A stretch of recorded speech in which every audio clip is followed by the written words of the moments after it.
everybody. Hello and welcome to Book Dawn, the show by the fans, for the fans. I'm Rakesh fans. We are fans of books. From the time Farooq and I could grab things in our grubby little hands, ছোটবেলায়, তখন থেকে the first things we grabbed were books. And we haven't let go. We've continuously kept reading as we have matured and experienced life over the years.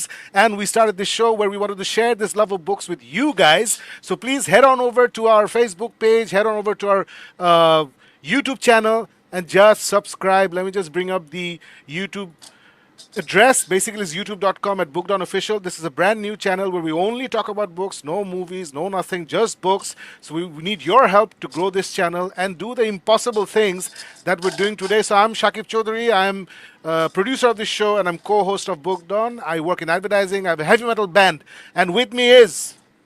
Hi, my name's Farooq Shams. I also work in advertising, and when I'm not doing advertising, I hang out with Shakib. We discuss books, we argue about books, and we generally have a lot of fun doing so. And Shakib, as always, we keep on saying we're trying to grow this community of Book Dawn. So if you can, please do like, subscribe, and share this channel with everyone. Shakib, let's get started because today is one of those special episodes, isn't it? Yep, as you can see, it's already up there in our channel. Author Shami Stovall invades Book Dawn. So without further ado, let me just bring in the great Shami Stovall. Hello, Shami. Welcome to the show. Thank you so much. Thank you so much for agreeing to be on the show. We're a very young channel. We're a very modest channel. And it was basically because of JCM Byrne that I got the courage of asking you that would you deign to come to our little show. And I'm so happy you're here. Oh, it's an honor. Thank you guys so much. All right, so the format of this show is basically the three of us are going to talk about a book we love, and then we're going to dive into the world of Shami Stovall and especially the world of the Kronos Warlock series. The three books have come out, and then we have to talk about the plethora of books that Shami keeps putting out. I was amazed. I was like, am I correct? Because I told Farooq that this lady is working on 6 series. And then when I was making the thumbnails today, I'm like, no, wait, she's working on 8 series. And it's only been like 6-7 years since you've published your first book. That is incredible. Keep them coming. So we're going to get into all of that. But first, we're going to start with a book that we love. Farooq, I think you have something interesting to share today. So a couple of days ago, those of you who keep on watching our show, Shami, a couple of days ago, I actually ended up reviewing this book by David Morrell called Rambo. And, it was actually a written version, a novelization of the third movie. So anyways, going from there, I just randomly picked out this book called The Longbow. And it just struck me because, as Shakib said at the very introduction of the show, we go way back and we've spent a lot of time arguing about books, discussing books. And a lot of times we keep on discussing all these, these movies that come out based on these stories. And we keep on arguing about, we've seen these stories, versions of these stories so many times. What would we do if it was different? And one of those stories was Robin Hood. And we kept on arguing about, I think this was when Russell Crowe's version of Robin Hood came in and we both watched the movie and we came out and we said, we're so tired of seeing the same old story. It's always Robin of Locksley goes off to the Crusades, comes back and yada, yada, yada, goes on and there's the story right there. And there have been versions of this, but nobody really gets down into the back end of it. I mean, there's so much more. Why is this guy such a fantastic archer? Why is he such a fantastic bowman? And Shakib came up with this theory that, it's probably because, in that time when they had all these knights and they were fighting off, these were giant, huge physical specimens. They were brute force and they used to fight with these big broadswords that a normal person would never be able to pick up. So possibly this is Robin Hood should possibly be this one kid who's so skinny, who's so, he's so small that it's not possible for him to fight with others using the regular means of combat. So he can't do the sword fight, which is probably why he picked out a weapon which helps him kind of negate the size factor. So it's probably a very small guy. It's a small kid and he takes on this bow and he's probably practicing with it because he's getting otherwise hammered in the fights. And, he kept on talking about, what if this was the story? What if this was the story? What if this guy goes off to the Crusades and he's the one, he's just got his trusty bow and arrow and he goes and makes a name of it. The reason I'm saying this story is because when I picked up this book, Longbow by Wayne Grant, that's exactly what it was such a similar storyline. And Wayne Grant, it's the first time that I've started reading his books. Longbow is the first one. Then there's another one where it actually goes off in the Crusades. It's a journey of this character called Roland Inez. I'm not sure if I'm pronouncing it correctly. It's the time of medieval England when you have the Saxons, when you've got the Normans, and you've got the entire Crusades. Richard the Lionheart has just become king. So it's that time in medieval in England where all this stuff is happening, and Richard comes in as the king and decides, I'm going to go off to the Crusades. And in the small part of England, there's this one Saxon boy who has a Danish Viking heritage, whose father's shown him how to create a longbow, which at that time in England apparently was outlawed, since the kings and the Normans used to be really scared of the common man learning to use the bow and therefore fight off the knights. So it's this beautiful, interesting plot where, this kid, he's using a weapon that's outlawed by the king, and he's using it in secret to poach because his family doesn't have food, and how it just escalates from there. This kid who's learned to use the bow, and he's learned it from his father. And it's one of those stories that just starts off very quick and then just kind of rapidly picks up pace. There's no setting of this was his village, this is his community. There's none of that.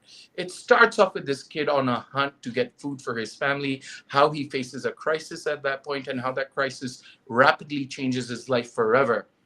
And it just picks up pace and goes on. And along the way, what Wayne Grant has done, he's picked on these popular characters of Robin Hood, of Locksley, of taken in Friar Tuck. He's taken in the Templars. He's taken in the Crusades. He's taken in Richard the Lionheart. He's taking in Prince John. And he's created this beautiful tapestry of characters where, this story just flows out beautifully. So it's a story of this kid who goes off, becomes an archer, goes off to the Crusades, which is the second book where the title is Warbow. But it's a very short read. It's a very fast-paced read, Shakib. It's about, I think, 350 pages, but it's so interesting. It's so easy written. And the reason I use this, Shami, is because I was just finishing off your first book, and I just kept on thinking, how similar in terms of a writing style. You have this very easy pace. There's no high-end prose of, oh, look, the sky is blue and the mountains are glistening. There's no faff. It's just the story. It's this beautiful set of characters, and how it kind of gets to the point of things happening. I love historical fiction. I love learning about a time gone long past, and this story does exactly that. It gave me this sense of, I'm living in the medieval times. It's telling me about the political intrigues that existed, and somewhere down there, I just love the way that this guy is building up, Wayne Grant is building up these characters. It's a fairly long series. I think there are about 4 or 5 books into it. I've just finished off the first 3. Seven.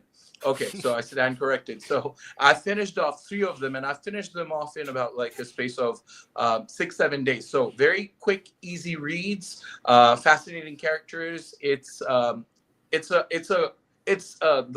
whole context is something that I love. Medieval ages. It's got everything you would love. It's got knights. It's got political intrigue. It's got the Crusades. It's got Templars. I loved it, and I really wanted to share it with the people who are watching us today. Farooq, that's fantastic, and I must thank you for sharing my very special original ideas that I created for myself 10 years ago and shared with you in confidence, and now blabbing it all over YouTube and Facebook and X. Yes, we're going live on X as well for Hollywood to pick up and run with it. So thank you, Farooq, for giving away my fantastic trilogy idea. So I actually had an idea for a trilogy.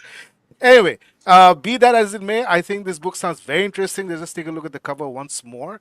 For our Bangladeshi followers and fans, you can see this fantastic book, Longbow, published by Wayne Grant. I'm not sure if this is an indie published book or a traditionally published book, but you know where to get it. We'll be sharing the names of shops in Bangladesh where you can go and order these books, physical hard copies you can order. So thank you, Farooq, for picking this. I love bow and arrow. I love Hawkeye. I love Green Arrow. So this is right up my alley. Fantastic. So now I'm gonna jump into something that I'm curious if it's something that Shami, you have read or not.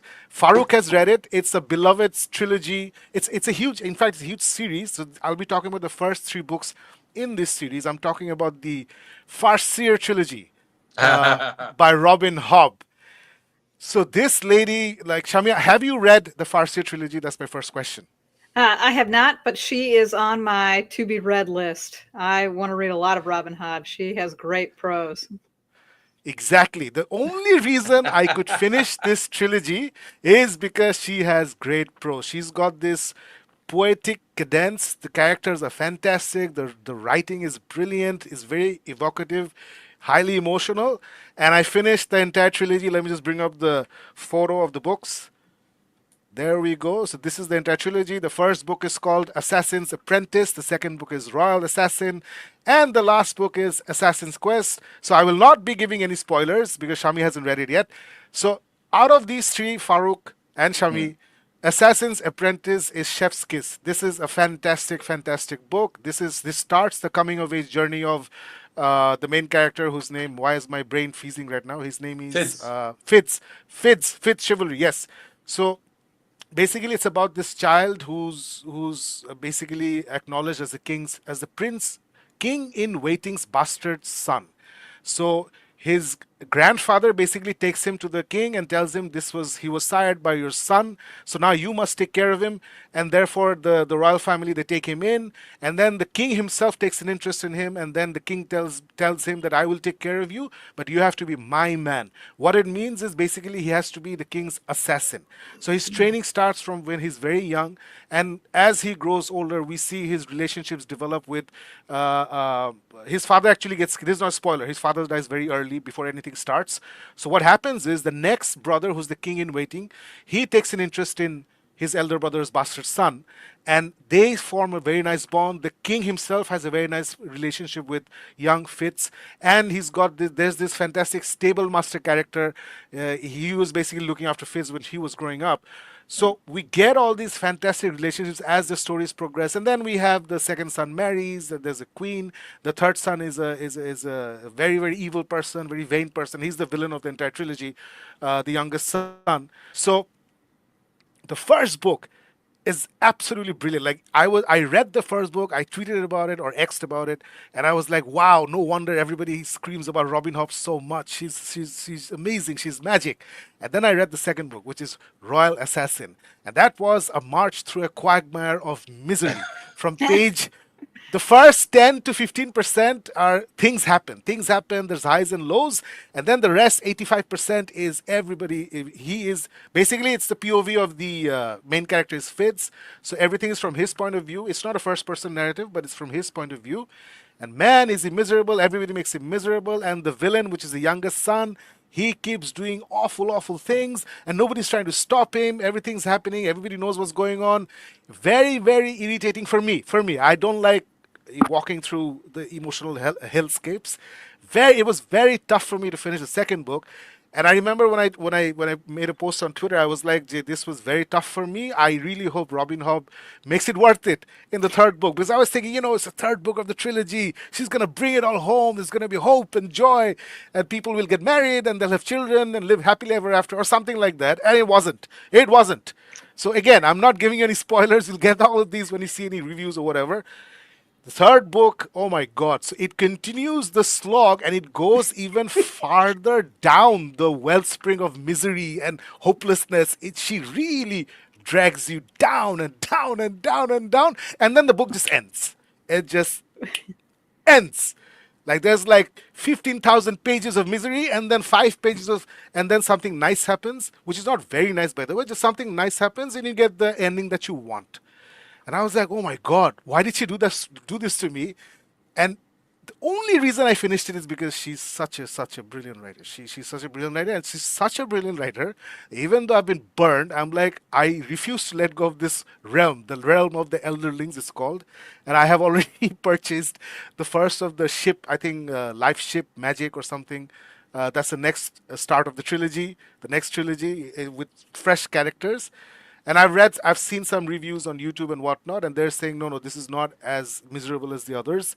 It's far better. So wish me luck, guys. Wish me luck with my continuing adventures on the universe, the Elderlings universe, as written by Robin Hobb. Once again, let's just take a look.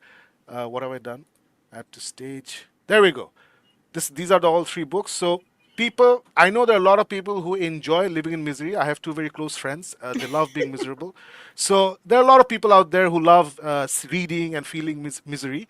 So this is for you, definitely. The first book is can be enjoyed by everybody. The second two books, the last two books, I don't think everybody will enjoy them. But the writing style, as Shami first said, this woman can write. She's an amazing writer. So there you have it, guys. My short and sweet review of the Farseer trilogy. And now we come to Shami. You are going to talk about a book that's very special to you. Please dive in.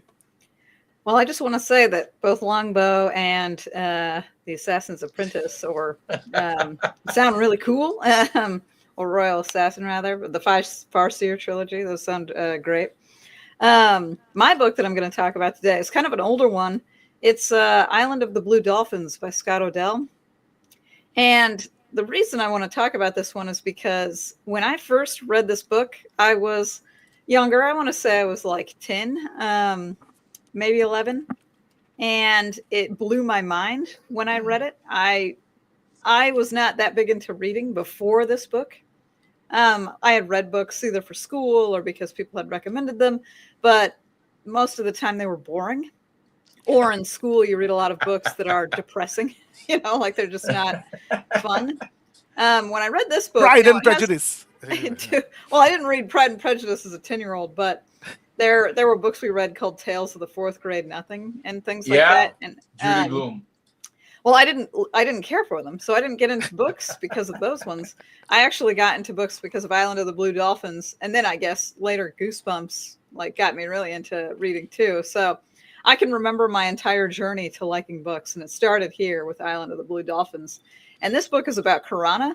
That's the name of the main character. She lives with her tribe of people on an island, and it's basically been separated from the rest of humanity. And they're living quiet lives, in kind of modest places. There's very few of them. A ship comes to the island. They've never seen a ship like this before. And the ship is like, we're going to take everybody on this island and we're going to bring them to civilization. And what happens is that Karana and her brother are left behind. They don't get on the ship by accident, basically. And so the rest of her family, her whole tribe, taken from the island. It's now a deserted island.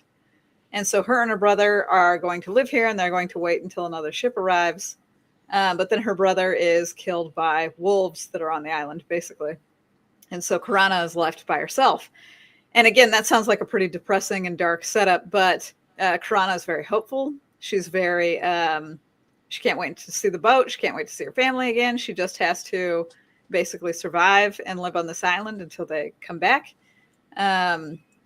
And everything that she does really just stuck with me. I mean, even as an adult, sometimes I think back on the book and I think, wow, that's a crazy adventure.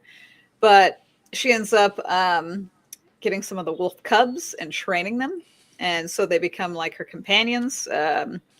She kind of forgives them for what happened to her brother because she realizes that's just in the nature of wolves that they have to survive too, right? A whale carcass washes up on the island, and she has to do a lot of things to get the pieces. She uses the bones for her home. This was also a book that was fairly educational in terms of things you could do out in the wilderness, and I found that really interesting.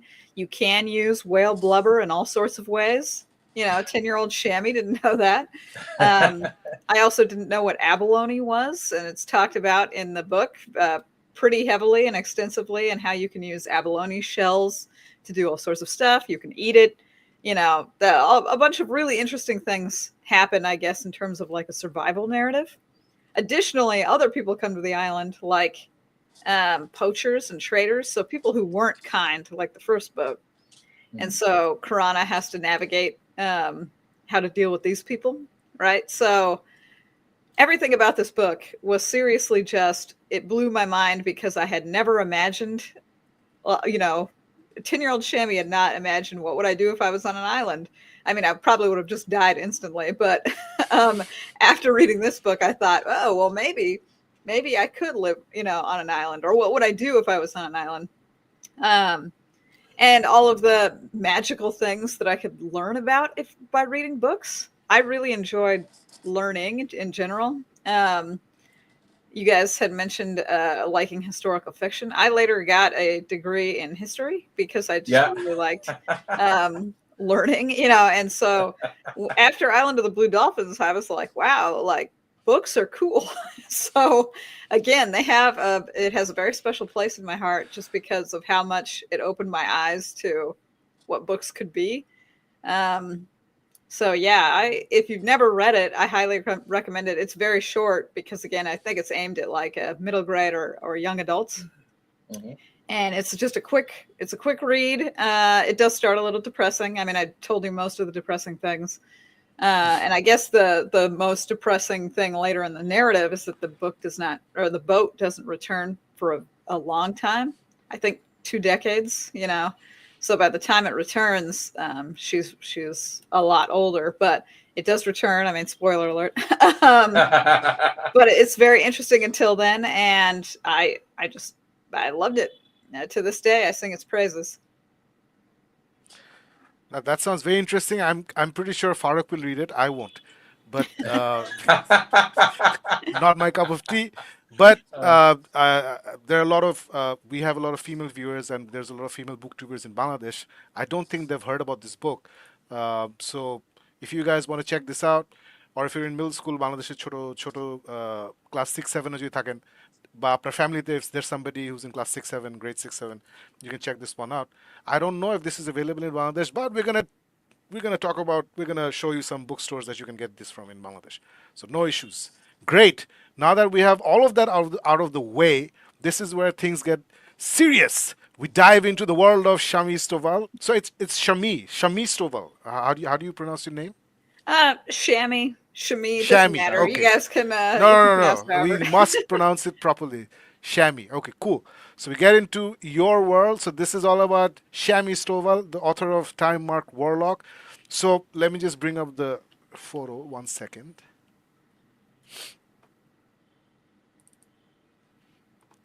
Yes, there we go.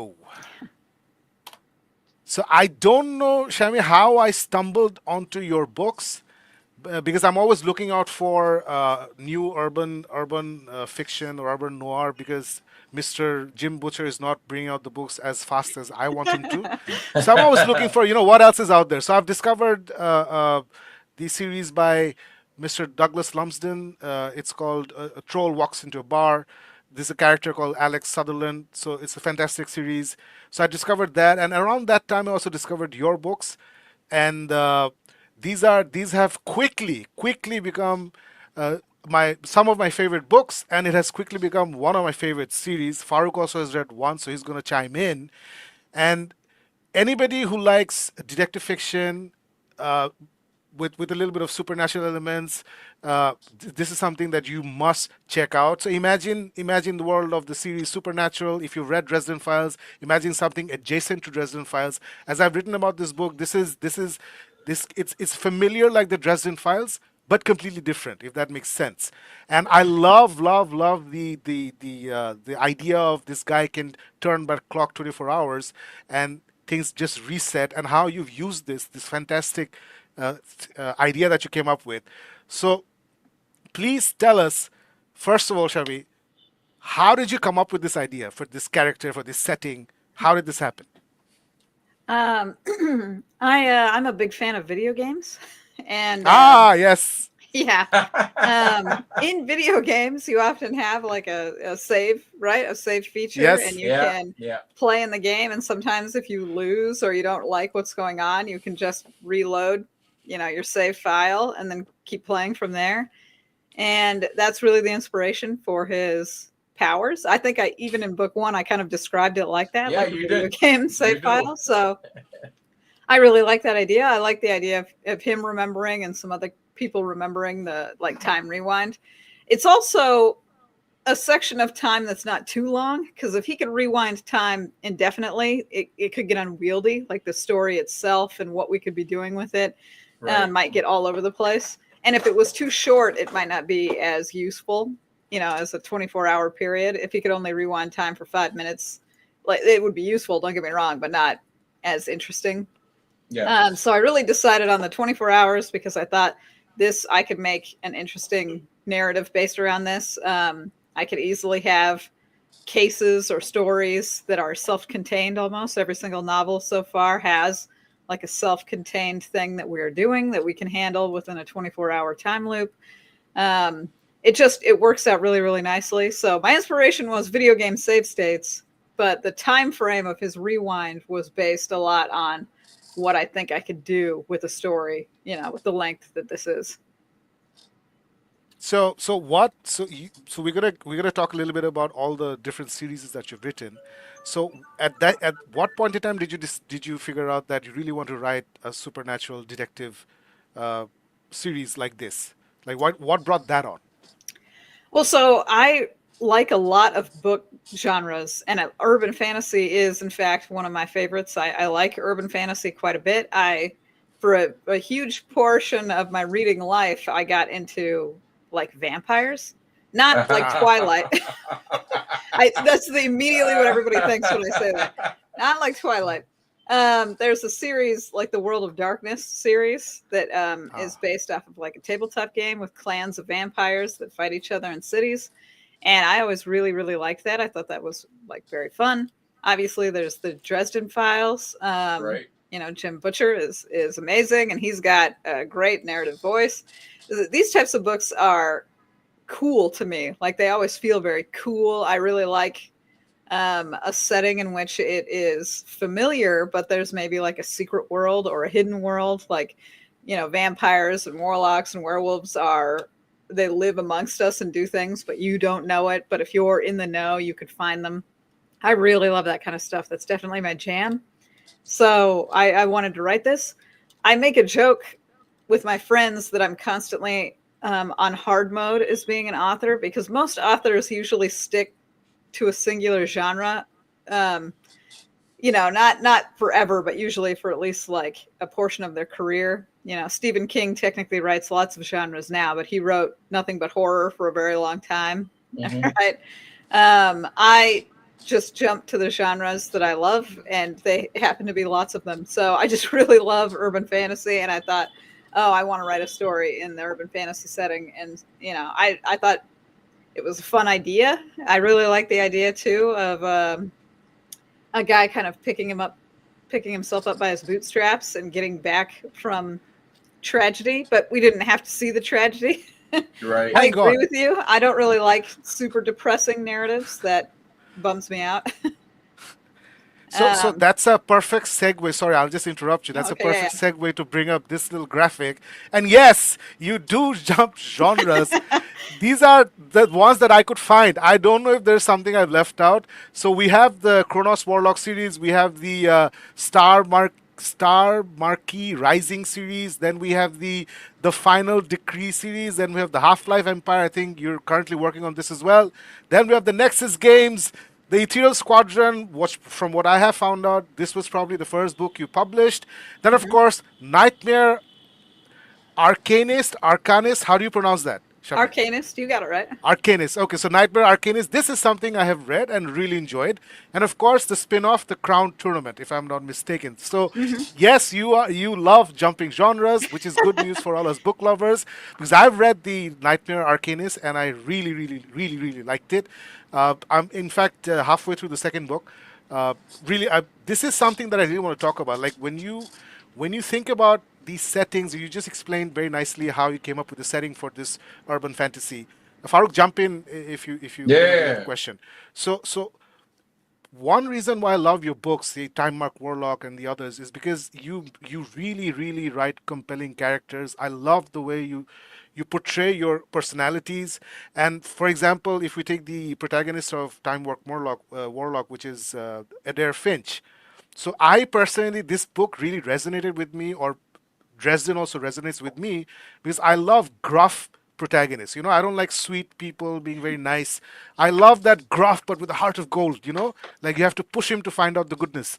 So Adair Finch, when we first meet him in Time Mark Warlock, he's grieving his brother and his life is at a standstill and he's basically nowhere. And in comes this little 11-year-old girl or 12-year-old girl and pulls him out of his misery and gets him to help him. So what's your philosophy when you're writing characters, or like how do you develop these characters? What's in your mind when you work on these characters? Well, so I really like the gruff sort of hero too, that heart of gold, but who's very sarcastic and jaded. Like that's one of my favorite character types. Normally, when I write books or I think about settings or what's going on, I do have a really fun main character in mind, something that usually resonates with me. And then I think about the characters that would best play off of that archetype. And so, this is that grumpy sunshine dynamic, right? Because Adair is very grumpy, but a 12-year-old girl, she has a lot of happiness and optimism, which plays really great off of Adair because he's just not like that. Especially at the start of Time Marked Warlock, right? He's kind of at his lowest point, and he's not really looking to even live anymore, really, because he's just kind of bummed out. And Bree, the 12-year-old girl, really brings him out of that slump because she's just so optimistic and so happy. And so I really love those types of dynamics. In Nightmare Arcanist, the main character is actually more knightly. He wants to be a good guy. He wants to be a hero of legend, right?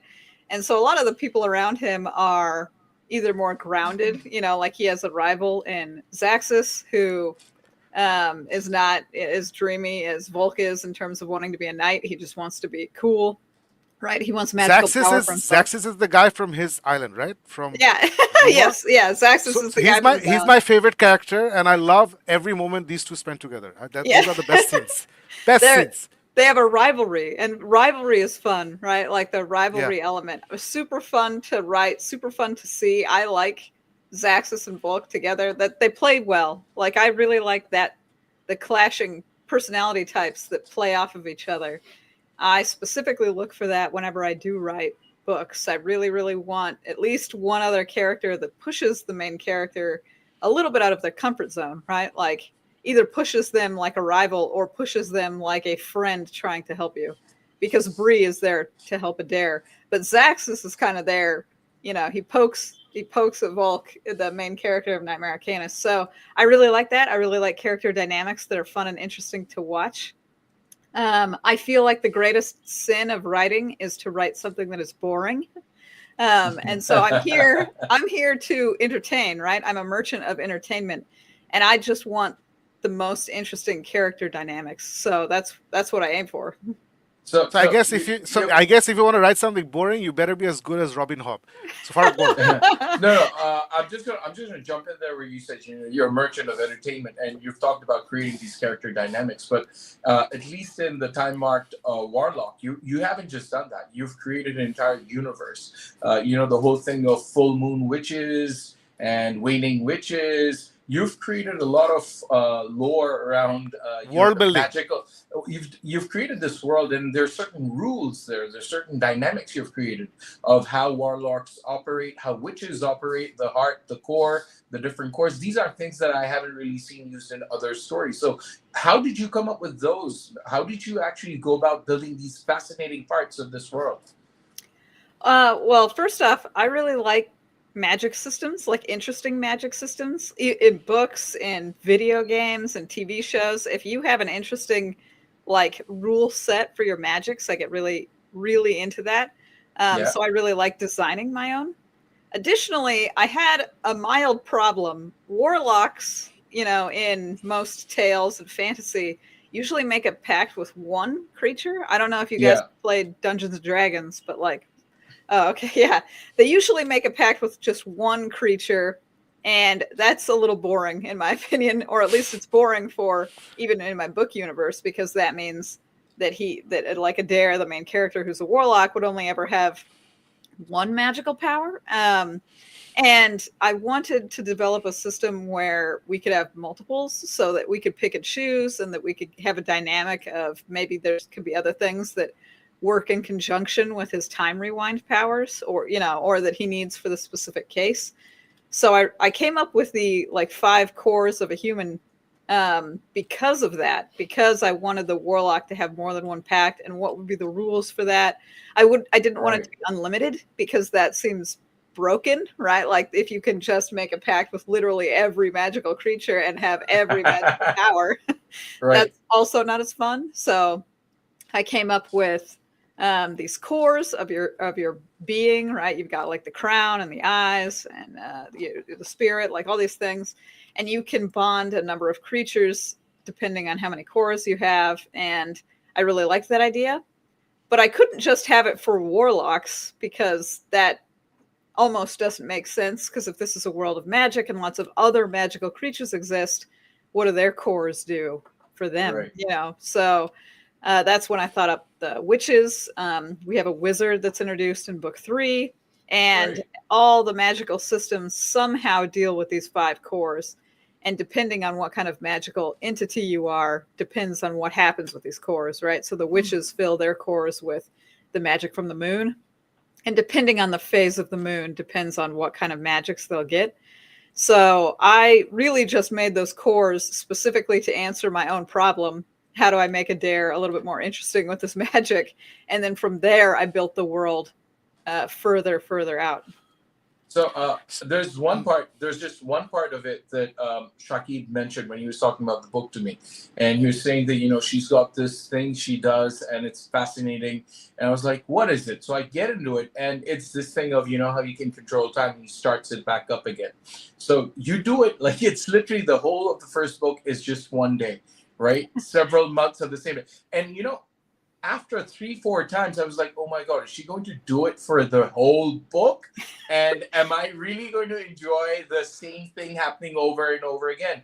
And I really have to hand it to you that, I never ever thought an author could repeat the same day over with me. And then every single time, it felt like it was a fresh new chapter.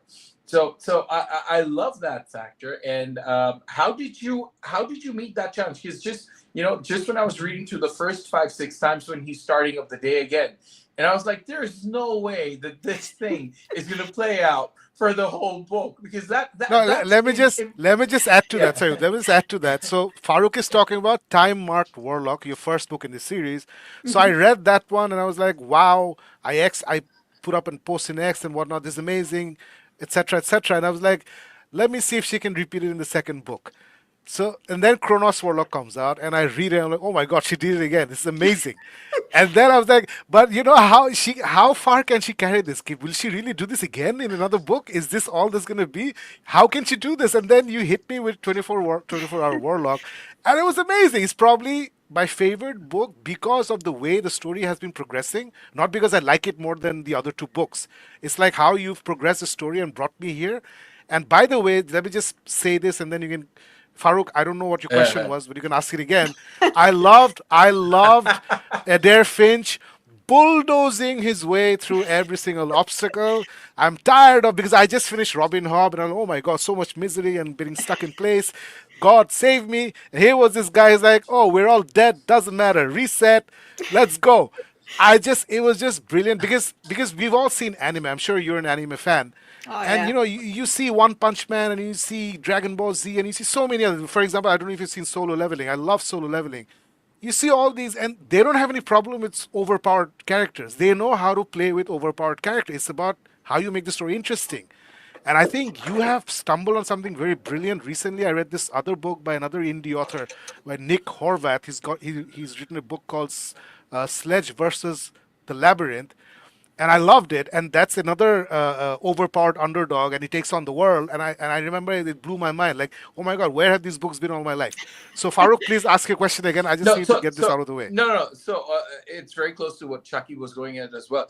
It's practically almost something that feels like it's impossible to accomplish. You create this gimmick and then you employ it. And like in Dresden Files, there are little gimmicks that he does to gain his power and things he does. But you have taken one thing and you have hammered it in. And there was this point in the book where I just wanted to see what happens when he rewinds again, just to see how the next chapter would flow out. So when you started doing it, did you actually like plan out the whole sequence and then start writing it? Or was it like, play it as it goes along? How did you hit on this incredible formula? Well, I really wanted, like I said, I think the biggest sin of of being a storyteller is writing something that's boring. I really wanted to avoid it being boring. And I knew that it could be if I constantly redid the exact same things. If he started the same day and he literally did everything that we just saw him do again and only changed something super, super tiny at the very end, that a lot of people would get bored. I really wanted to avoid that. So what I did is I treated it more like a mystery. So when he rewinds time, the first time, I guess this is a spoiler, but happens pretty early in the book. It's because Bree gets shot, and he wasn't expecting that at all, right? So he rewinds time. I think there's a cute scene where he helps Bree, unpack some of her trauma, and he gives her a lot of time. Like there's just a couple of weeks where he's just rewinding time so that she can be happier again. Sleep. Yeah. And then we start the detectiving, like we start actually gathering all the clues. So when he goes the next time and we get another clue to the mystery, he takes that clue and he uses it to determine where he's going to go next. So he'll rewind time, but he's not going to go back to the same place he just got that same clue. He's going to go get another clue because all he really wants to do is solve the crime. And then when he goes and does his perfect day, like when he, finally is going to be set with the actual time that's happening, he just takes all of his clues that he's gathered from all these different places across the city, and he just handles the case, right? He handles the bad guy. He handles everything that needs to be done. I think in the first book, it has a funnier sequence because he even gets a haircut in the middle of dealing with all of the, with the bad guys and saving a dog and like all sorts of crazy things. And I thought that was better, like to handle it like a mystery. So he like questions a professor at the university in one of the time rewinds. He deals with this weird other warlock, like a pathetic warlock in one of the rewinds. He infiltrates the police, like one of the precincts in one of the rewinds. Because again, the whole point is that he's gathering clues, right? He just needs to solve the puzzle, and then he can have time go through normally. So I thought that would be better in terms of entertainment. Like for the reader would be a little bit more interested in this. And I could use that formula many times because who doesn't like a mystery, like solving a mystery or solving what's going on? It also gave me the freedom to, in some of the rewinds, just deal with character development. So like how Bree needed the time to, cry it out, really. He can do that. There's usually in a lot of these like mysteries where we're about to catch a killer, it's thriller in pacing because this guy's going to get away. We need to catch him or he's going to kill all the hostages or, and that's really fun too. Don't get me wrong. But when you have the power to rewind time, it doesn't matter if he's got 50 hostages under gunpoint. We're going to get to him eventually. And, and it's going to be it's going to be exactly at the time that it needs to be because we can control time. So in that way, you almost get like a cozy feeling to the narrative, or that OP main character, as you had mentioned, because he's just so powerful. This is such a powerful ability that you can almost rest assured.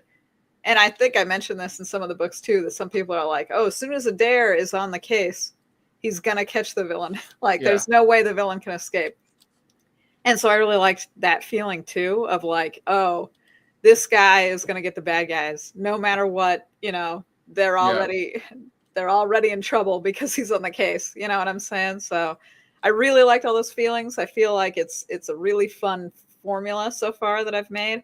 Now I want to shake it up a little bit with some of the books. And if you've read the third book, you understand that he might be dealing with other people that can also rewind time.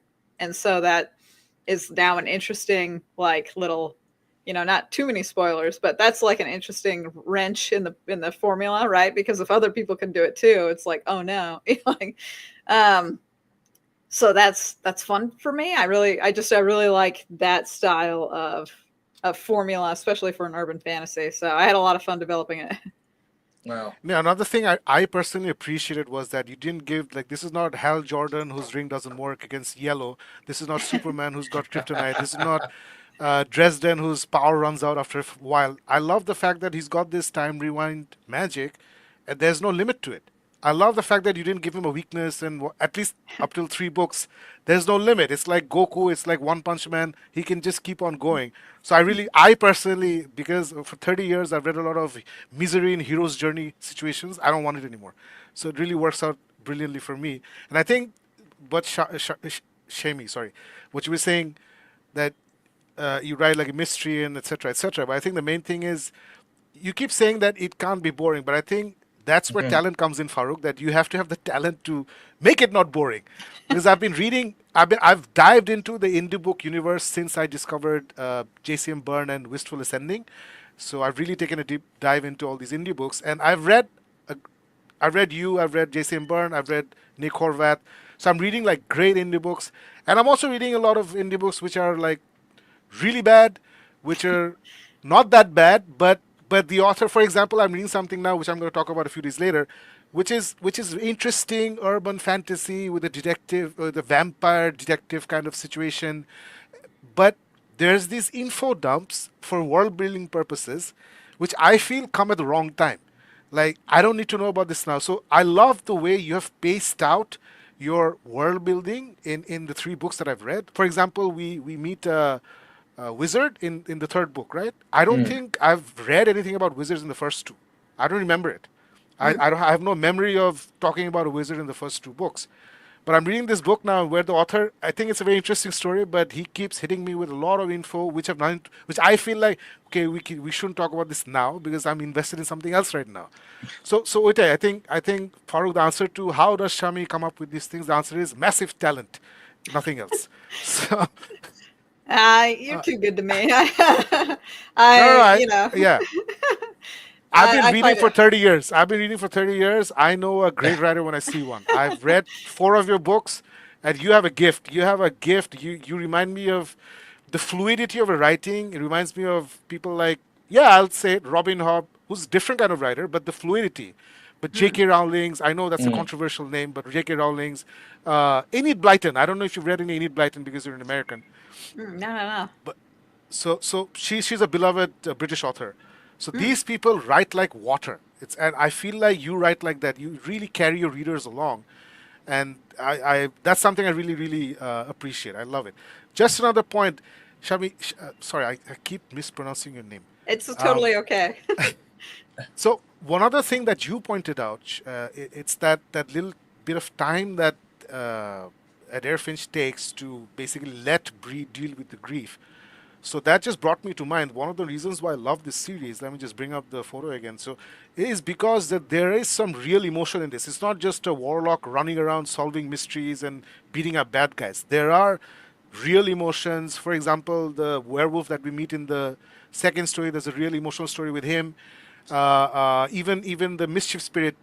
I think how do you pronounce her name? Kul or Oh, Kul? Cole. Yeah, Call, Kul. call, Exactly. call, Cole. call, Yeah. Cull. call. So she's a very well developed character. I think we see a little bit of her backstory. I don't know if it's in part one or book one or book two, but that's a bit of a emotional hook, her backstory and whatnot. So this book has characters which are three dimensional. It's not James Bond running around saving the world or something like that.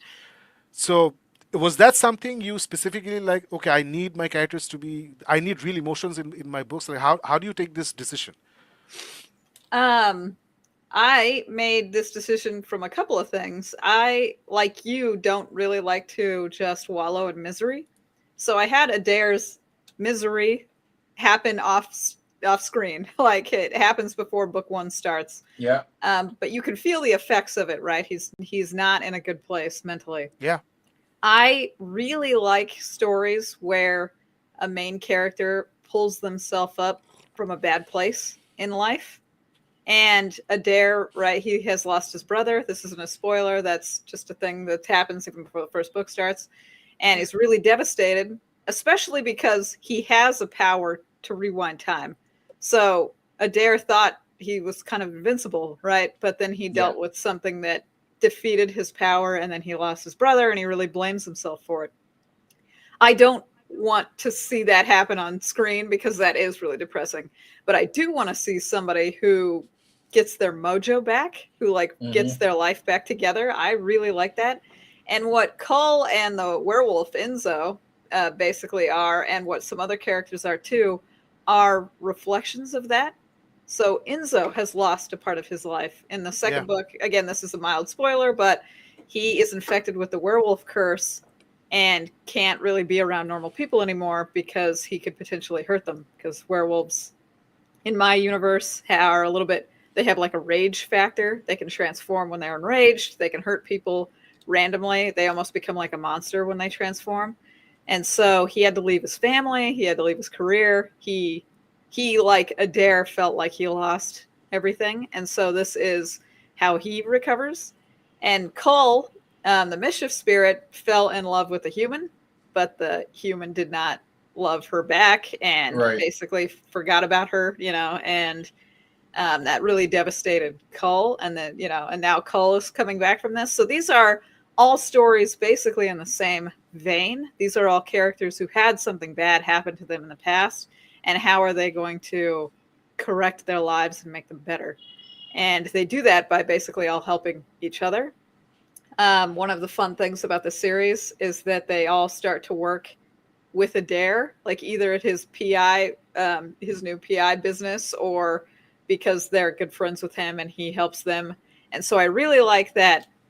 I guess the emotional thread of the series is healing after something bad has happened to you, and that's not the end of the line, and picking yourself up by your bootstraps and going on to do incredible, amazing things. So it was really more just like an emotional theme I wanted for the series. A lot of characters have something bad happen, but how do they personally overcome? And each one does it a little bit differently, right? So I like that a lot. So for the time marked Warlock series, or the Kronos Warlock series, do you have the entire arc planned out? As in, do you know where it's going to end, or will you just keep writing it as the ideas come? Oh yeah, I know exactly how I want it to end in terms of the kind of the main background plot with Adair and Kronos, like itself. I think in the third book I had finally mentioned what his pact with Kronos was and what he's got to do for that. So I know I'm going to finish it with that, like him dealing with that problem. But if it's popular enough, if people read enough of the books, I could easily continue beyond, because he is a PI. We could solve lots of mysteries, you know what I'm saying? But I have an idea for the main plot, but it could be episodic in a lot of ways, that like I could continue it if for whatever reason a lot of people were like, oh, I really want more of this. Again, I'm a merchant of entertainment, so if you want more of this, happily write more of that, No, and I think you are getting more popular, because congratulations on winning the Chanticleer International Book Award. Thank you. So you are going places, things are happening. So very, very happy to hear this, and congratulations. What does it exactly mean, Shami, when you win this award? What does it really mean? Can you just explain it to us? Other than it's amazing. There are a lot of people who enter the Chanticleer International Book Awards, like lots and lots of people. So winning in any one category, the grand prize is pretty amazing. Like I said, tons of people enter it. So to beat out tons of other books is mind blowing. Like, oh, I didn't think that would happen. I get a lot of prizes. I mean, I get, like a ribbon and like an award that they send me. They give me like an advertising package. They do like blog tours, and people come out and read my book, and they give me like other like minor prizes. I get a membership to a special club. These are all cool. What it really means is that I get to talk about my book again, and talk about it in a really positive light. Like, hey, people really like the book. It went into a competition. It won the competition fair and square because it was just that good. Hopefully people check it out. Like that's usually what I want as an author. Is I'm like, hey, I hope you guys just give it a chance. I hope you guys pick up one of my books and, trust me to tell you a good story. And I hope that I'm a good enough author that I gave you a good, entertaining time, So that's all I can really ask for, is people to just try me out, and I was like, try out one of my books. Hopefully it resonates with you. No, great. Congratulations. Definitely worth it. So now we're going to throw something hard at you. These have been softball questions. Now we're going to throw something hard. Let me just bring this up. So, as I've said, you're a woman of many series. Yes. You jump genres at the tip of a hat. So let's just take a look at it again. So, which one is your favorite series till now? I think. Be brutal. Well, I think my Nightmare Arcanist series is my favorite, because it has a really special place in my heart. I basically based it off of Pokemon, which I really, really love. And so it's Oh, that's just, where the bonding comes from. Okay, okay, okay, yes, and okay. all the many magical creatures and all the magic. So, it has a special place in my heart because I really like any sort of monster catching, monster hunting, monster bonding, anything. Any stories that have that, I'm Shami's there. You know what I'm saying? Even Jim Butcher wrote kind of his own Pokemon take with those Codex Alera series, right? And so this is my take on it. I think it's probably my favorite. Um, all of these books have something that I really love in them, so it is a little difficult to be like, oh, this is the best one, right? Because I think Starmark Rising is probably one of my best books that I've ever written. Okay. But it is space opera, so it's sci-fi, so there's a lot of like hard science fiction concepts in it. Not everybody's into that. I Um, am. We are. okay. Perfect. The Nexus games is lit RPG. I don't know if you guys have read any lit RPG Dungeon books. Crawler Carl. There Read you all of go. the, Yeah. I just haven't read the latest one. Rest I've read. Love it. Okay. Yes. Exactly. It is. I mean, it's not like Dungeon Crawler Carl because I think Dungeon Crawler Carl is a little more humorous, and mine is a little bit more gritty. But it's a lit RPG like that. I really enjoyed writing that. I had such a fun time. The Half-Life Empire is probably one of my favorite books that I wrote, and it's like a post-apocalyptic like Fallout, like the video game. Okay. If we had to make video game Mm. comparisons, I really like Power Armor, and that's what's on the front cover there, right? Now, I Mm. think only like 20 people ever have read the Half-Life Empire. I think it's probably my least read series, but I love it. Like all of them, I love all of them. I can't stress to you how much if I wrote a book, it's because I really loved the concept or the characters or the idea behind it. I have not written a book that I personally hated. Does that make any sense? Like, um, even the Ethereal Squadron, which was the first book that I got out there, is a fantasy version of World War One. I'm a Okay. history major, and so that one is about like what if there are secret sorcerers that were fighting during World War One, and I thought that was fun. Thought that's a fun concept too. like, um, yeah, I guess really, if people ask me what book they should read of mine, I usually just ask them, "What's your favorite genre or series?" Because I've No, my probably answer. So this buffet table has been catered personally for me. This is like I told Joe Byrne that when I read your series Wistful Ascending and the rest of the books, I really felt like you and I had a conversation where you asked me, Shakib, what kind of story would you want? And I told you, Joe, it would be lovely to have a superhero in a space station, and you wrote it. So when I see all your series, it's literally I feel like you sat down, made a list of okay, these are the kinds of books that Shakib likes. I'm going to write all of them, literally. So Ethereal Squadron was your first book, and you published it what in 2019? Oh no, it came out earlier than that. It actually was picked up by a publisher. Oh, Okay. Um, and it was published. I didn't have the greatest time with them. Technically, it's not my first book I've ever published. I published books before my fantasy and sci-fi, and they were also through like a normal publishing house. And I did not have a good time with publishing houses. Now, maybe other authors have good times. I'm sure they do, but I had to fight a lot with the editors. Like they wanted to change a lot about my stories, and I wasn't as big into that. They wanted to do stuff with the covers that I wasn't really as into. And so I was a little disheartened, honestly, when I was first becoming an author because I was like, oh, geez. It also didn't make me a lot of money going through normal publishers. Like I would get an advance, but then after that, they would basically do nothing, and then the sales would drop off, and then I couldn't make a living off that. So I got the rights back to the Ethereal Squadron. I didn't get the rights back to any of my other books, but I got the rights back to the Ethereal Squadron, and I published it myself. And then I published all my other books myself. And it really, I guess, has made me much happier as an author because Okay. I got to do what I wanted to do, and I got to have covers that I wanted to have, and then I made money. Like I make my living solely off being an author. So This is my dream come true, basically, and it's solely because I could self-publish.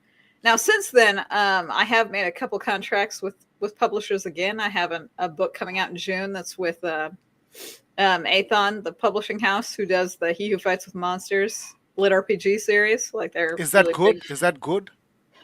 I think it's really fun. It has like that OP main character, but it's really divisive. The main character is a little bit insufferable. So it's a good series, but you have to like the main character. And I feel like some people drop the series because they dislike the main character so much. So the real question is, if you read the first book and you like the main character, you're gonna love the rest of the series. But if you read that first book and you think to yourself, man, I don't really like Jason Asano, you probably should stop right now, because he only gets worse, quote unquote, the rest of the series. So but it's fun. It's another one of those like OP situations. A lot of lit RPG has that like main character is just so overpowered, or he has a cheat, or he does something so well that he completely blows everybody else out of the water. So it's really fun in those regards. So yeah, I have a book coming out with them, and I hope it goes really well. I really love that book too. Again, every book I've ever written, I've at least loved some angle, some aspect of it, like to death. And but this one, I guess, is more in line with my Nightmare Arcanist books. Like it's a progression fantasy like that, where you gradually get a lot of power. So, but yeah, I enjoy self-publishing. I have technically gone back to publishers now after I've made a lot of success, and hopefully that'll be great. But that's why all of that wonkiness with Ethereal Squadron. And that came out, I think, in like 2017 originally. I will check that out. So another thing I like about your books, sorry, Farooq, I'm just acting out of Sure. I love the covers, because there was a period of time, I think in the early 2000s till last 5-6 years, where all these big publishing houses, they decided we will not pay artists and just scribble something together and call it minimalist art covers. And I hate those. So I love the fact that all you indie authors, you're just bravely going out there and putting your thoughts, collaborating with artists, and bringing us this fantastic smorgasbord of, I don't know, visual beauty. I just love it. So thank you for that, all you guys. So I love that. Shakib beat me to that point. I was just going to talk about the fact that you kept on talking about the fact that you wanted to do your artwork, and even though I've just read one book in the series, so these are covers that if I saw these books, I'd pick them up any day, because these covers are fabulous. I don't know who you got to do your artwork, who did the concept art, or who guided them, but these look fabulous. So once again, great job there, because it seems that you have a lot of say in what goes on your covers. So great job. Yeah, I really like covers that have like actual artwork on them. I totally agree with you. Now, sometimes covers that are a little more abstract. I don't know if you guys have seen Empire of the Vampire, that cover. Yeah. Yeah, okay. It's a little bit more abstract, but it's really intricate. Like it's so detailed, so intricate that I'm like, wow, this has become interesting again. Like it was sliding into boring, but it's got back up and interesting. Really like that. So I like covers like that, or covers with real artwork. Those really speak to me. Maybe it's because when I first started reading, all books had artwork on them, right? And you're right. There was a time frame in which all the book covers are just kind of big words. Even Dungeon Crawler Carl, when it was self-published, it has like this amazing artwork on the cover. Yes. But then when the publisher got it and they made like physical books, it is extrememily minimalistic. Like they have Dungeon Crawler Carl, and then there's like a tiny picture of Carl and Princess Donut, like in the middle of the thing. And I guess they know what they're doing because they're selling like hotcakes. But there was a piece of me that was like, I don't like this cover at all. Like, it's a good book, so that's probably what really helps, move it along. But I just really, really resonate with like actual artwork on the covers. So I'm really glad that you guys like them too. So speaking of these books, you're saying that your next book is going to be progression fantasy. You were saying that. Well, the one that comes out in June, yeah. So I love the fact that, because I've read Nightmare Arcanist and I'm reading the second one. I really appreciate the fact that you don't deluge me with all the details of how they're progressing in their path, because Yeah. I had just finished the 10 books of Cradle, and I love Ah, Cradle. I have a few complaints about the way he ended the story. The writer ended the story. I honestly don't know why he ended the story that way. Because he's a bloody brilliant writer, Will White. I don't know why he ended it like that. I felt like there was a big setup. There was a promise made. I was telling Farouk that the way it ends, it's like imagine watching the Avengers, the first Avengers film, and you don't have that moment where they all circle up together. You know? mhm. I don't know if you remember how Cradle ends. I don't know if you've read it, but Oh, there's no, I this. do. I do. Me So and my there's this. husband, yeah, talked about it. Yeah. So there's this. There's this build up. Farouk, I was just talking about Cradle. So there's Yeah. this build up, and there's this fantastic. My favorite. I think my favorite series. I forgot his name. The guy who basically takes shit. My brain is freezing. Um, Basically, the guy who takes the protagonist and his female friend under his wing. So he's one of the main guys. So there's a promise of creating a team and going and fighting things together and staying together, and that promise is not manifested at the end of the film. And I was like, sorry, at the end of the series, and I was like, why did you do that? So I hope I can ask him one day, because I really love the series. But what I didn't love was the detailed descriptions of them progressing. And when I started Nightmare Arcanist, I was like, oh my god, I hope there's no detail. And I was like, there's no details. They go off. It all happens off the page. They do this. They do this. They've gained something. All right, great, fantastic. Let's move on. So about Nexus games, I think that's the one you said is the lit RPG series, the Yeah, Nexus yeah. games. So is that also heavy on the stats? Then I'll read it later. Or is it light? Or is it something you've done like you've done in Nightmare Arcanist? Is just there. It's closer to Nightmare Arcanist. I Oh, great. personally, as a reader, don't like to be bogged down in things like here's just an outrageous amount of description about what's happening. That doesn't resonate with me. Sometimes I skip that kind of stuff. Like if I'm reading a book and I realize that we're going to have 17 more paragraphs of basically nuanced description of exactly what tiny changes just took place, I'm like, okay, I'll just skip to when we're done with this. Because I do like the story. I like the characters. Those are a little bit more important to me. Now, I like the progression, but I do like the progression in like easy consumable Yeah. ways where you can understand it with the story. Like in Nightmare Arcanist, he got these powers. That's cool. Let's just go see them in action now. Like in the next scene, let's just see him use them because I don't want to just sit around and like contemplate them. I want to see them in action. So for the Nexus games, there are stats. It is a lit RPG. There are stats. A lot of the stats I feel like are super straightforward. Like you can totally understand what's going on by just looking at them, or the main Mhm. character comments on them in a funny way. I think Dungeon Crawler Carl does this too, where he has like a funny system, right? Yeah. Like it has a lot of funny quips and other stuff like that. So either we're commenting on it in a funny way, or I just immediately tell you why this is interesting or why we are even paying attention to this, and then we move on um, with the rest of the story, right? The Nexus games is like the Squid Games or like the Hunger Games. It's set in Mhm. like a death game style situation, but everybody has teams. And so Okay. the main character is trying to make sure his team gets through the death games. And he is like isekai'd into this world, like it's a portal fantasy. So he doesn't really know why the stats are important. So a lot of the Ah. humor from his point of view is, I don't know what any of this means. um, I'm going to go ahead and use whatever powers I just got. So it's a little tongue in cheek, like in terms of how the main character deals with it. But yeah, it is a lit RPG. There are stats on screen.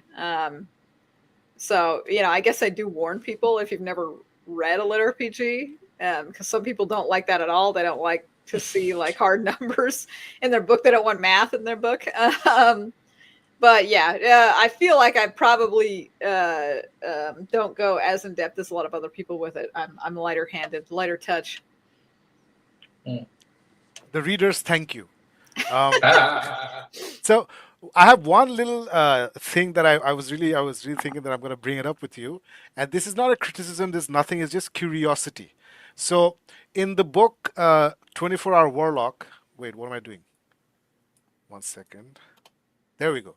In the book 24-Hour Warlock, there's one line which when I read it, I was like, this doesn't really go with the tone of the rest of the book when I was reading that one line.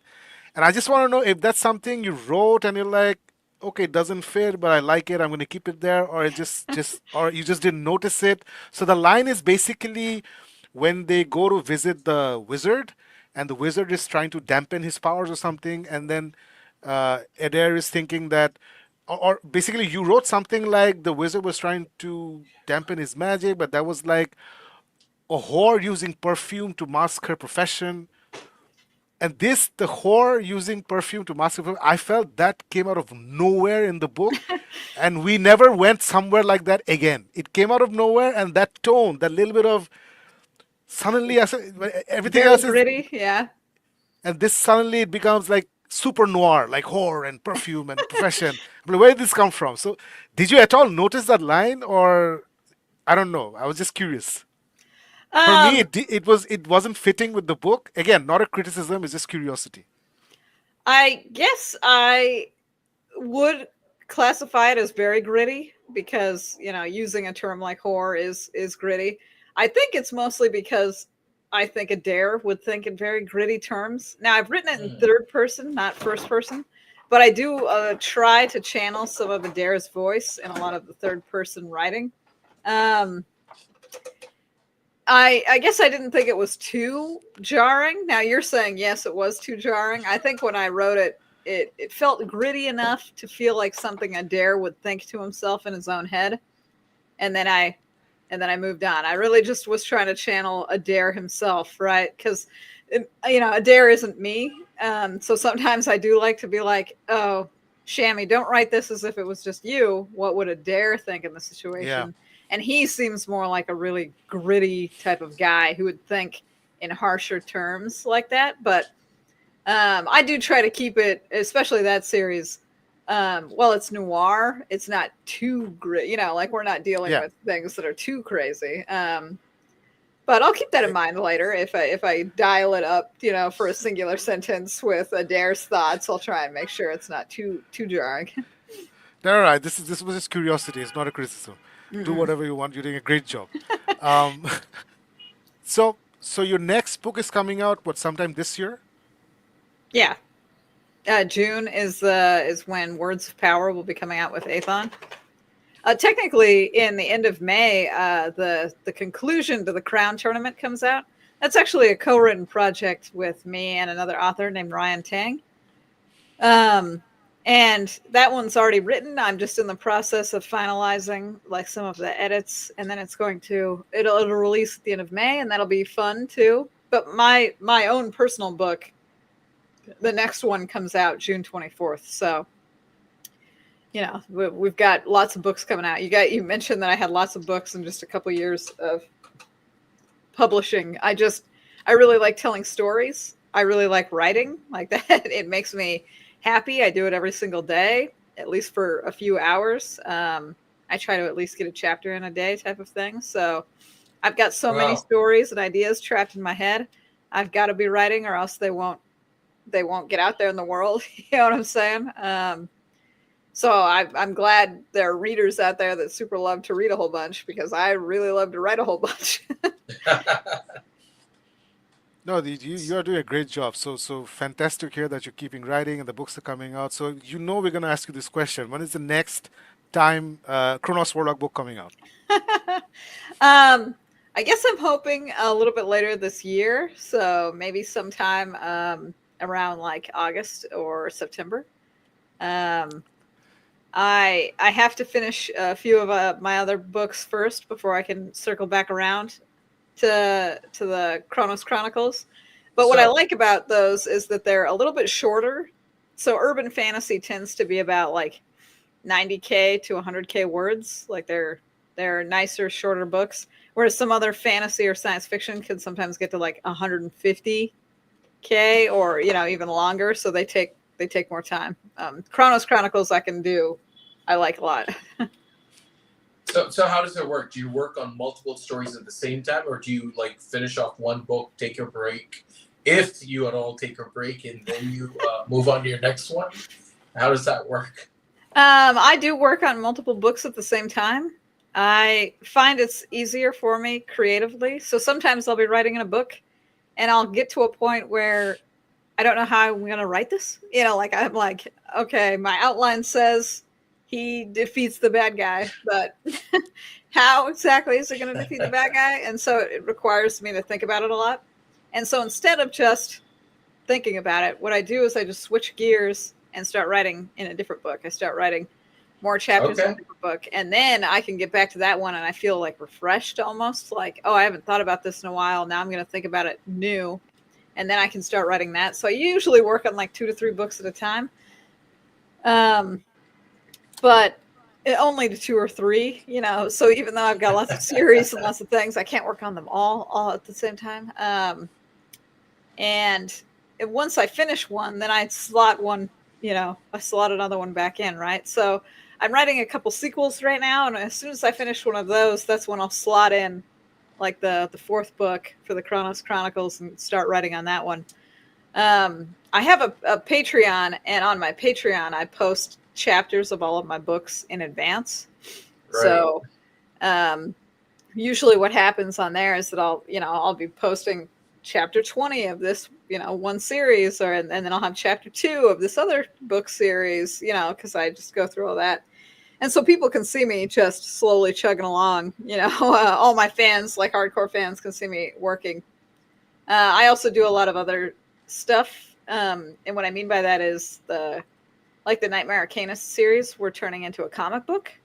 Oh, wow. Wow. Yeah, I have to be a part of that. We did storyboards, and now we're on to like the inking and the coloring, and I'm really excited to get that out in the world, but that does require some of my effort too, right? I have to go look and approve the pages and talk about all the dialogue and the comic and stuff. So have you written the comic yourself, or are you collaborating with somebody else? Well, so it's a collaboration, but I'm the one that's basically overseeing everything. So I had a storyboard artist. She's really great. She read the books, and then she translated that into what it would kind of look like. She kind of made the scenes, right? Simple little sketches of how all the scenes would look and how all the boxes would look and what angle we would see things at. And that was really fun. And then we got a pencil artist who came in and like put all the details there. And then we had an ink artist who came in and like made it like really, really professional looking. Like they came in and just inked everything. And then we have a color artist, and she had, now she's adding all this color. And then we have a letterist, and that's the person who goes in and puts the words, right, and the dialogue and also the kind of stuff. So, making a comic book has a lot of moving parts.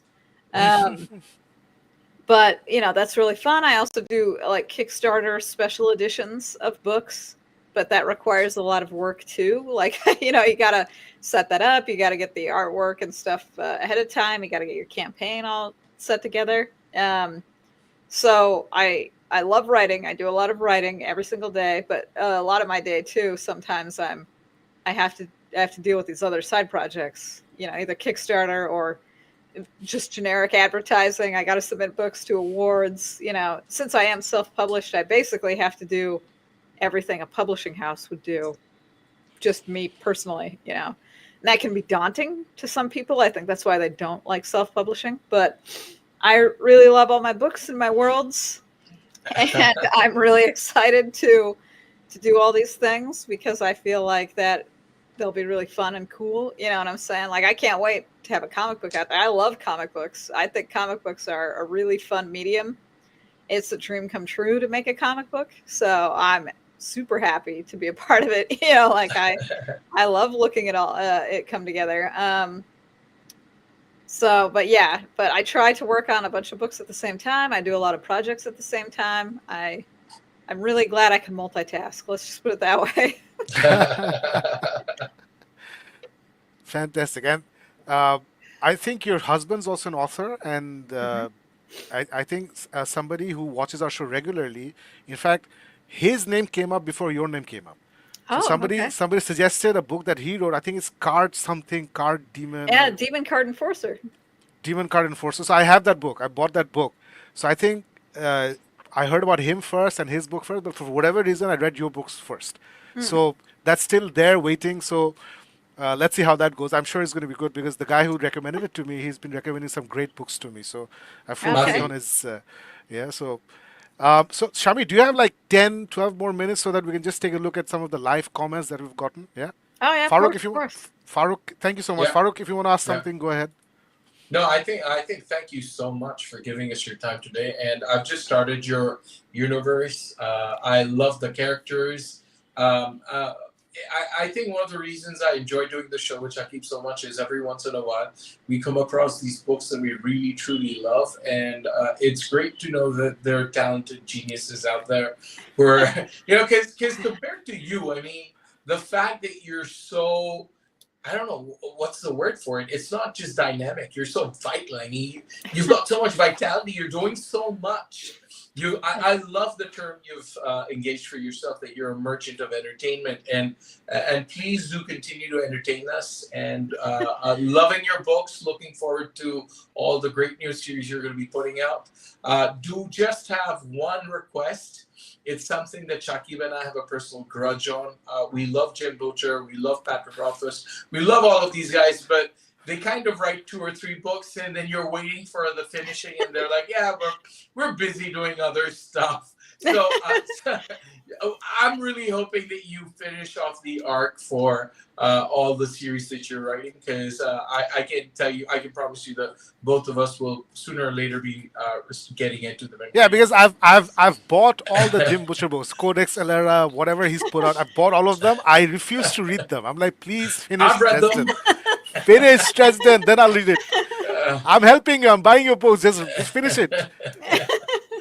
Oh yeah, I feel you. I feel you in my core. I got into Game of Thrones way back in the day. I wonder if we're ever gonna see the end of that. But yeah, I totally feel you. I hope that I don't die soon. That would be the only reason I don't finish them. No, that I'll accept. I'll shed a tear Yeah. for you and accept. But if you're alive and doing other things, then it's gonna get ugly. No. It's okay. I've already finished a few series already. So the Nightmare Arcanist series is in fact done. It has a conclusion. Yeah, it's done. Yeah. The Half-Life Empire is done. It has a conclusion. I finished multiple series already. I intend to finish them. Half-Life Empire, is that 2 books? It's 3 books. 3 books. Oh, fantastic. I'll dive into it. I love sci-fi. Yeah, I'll dive it's into that. completed, so no worries about, oh man. And I'm working my way through all of the other ones, so they'll get done too. Again, unless I die, knock on wood. No, we're all praying for your health. You're not gonna die. I'll get them It's done. fine. Great. Let's move on to the comments. So this is the guy commenting, Kaisakir. He's also a booktuber. He's a YouTube personality in Bangladesh. So first comment on YouTube. Yeah, thank you so much, Kaiser. So he's saying, very excited for tonight's episode, but I'm also afraid this episode is going to break the views record of my Book Dawn episode. So he was guesting came in one of our earlier. episodes. That got a lot of views. I hope so, Kaiser. I hope so. Question for Shami. Your top 3 sci-fi video games of all time. Mine's Mass Effect Trilogy, StarCraft 2, Wings of Liberty, and probably XCOM Enemy Within. So the Mass Effect trilogy is probably in my top 3 games of all time. Like, not even just sci-fi games, just normal games that I love. I really love Mass Effect. I think Mass Effect is some of the greatest out there. I think in terms of other games, I really liked Command and Conquer: Tiberius Sun. Oh, I know, yes. yeah, that's a deep cut, but I really liked Yeah, love it. really liked that one a lot. And I think the Fallout games, probably Fallout New Vegas is my favorite one. So those would probably be my top 3 sci-fi specific games, like Mass Effect, especially Mass Effect 1. Mass Effect Trilogy is great, but I think Mass Effect 1 was like a masterpiece game. So yeah, Mass Effect 1, Tiberian Sun, and Fallout New Vegas. Those are my favorite sci-fi ones. I haven't heard that phrase Tiberians in such a long time. Such a great game. It's kind of older. It's a little bit of a deep Yeah. cut, but I played it to death back Oh, in same the here. day. Same here. We all did.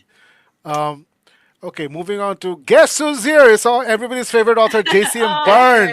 Thank you Yeah, so he's much great. for checking in. So he's saying I had to stop reading up. Yeah. Too depressing for me. Yeah, Yeah. I feel you. I feel you, Joe. I feel you. Oh my god.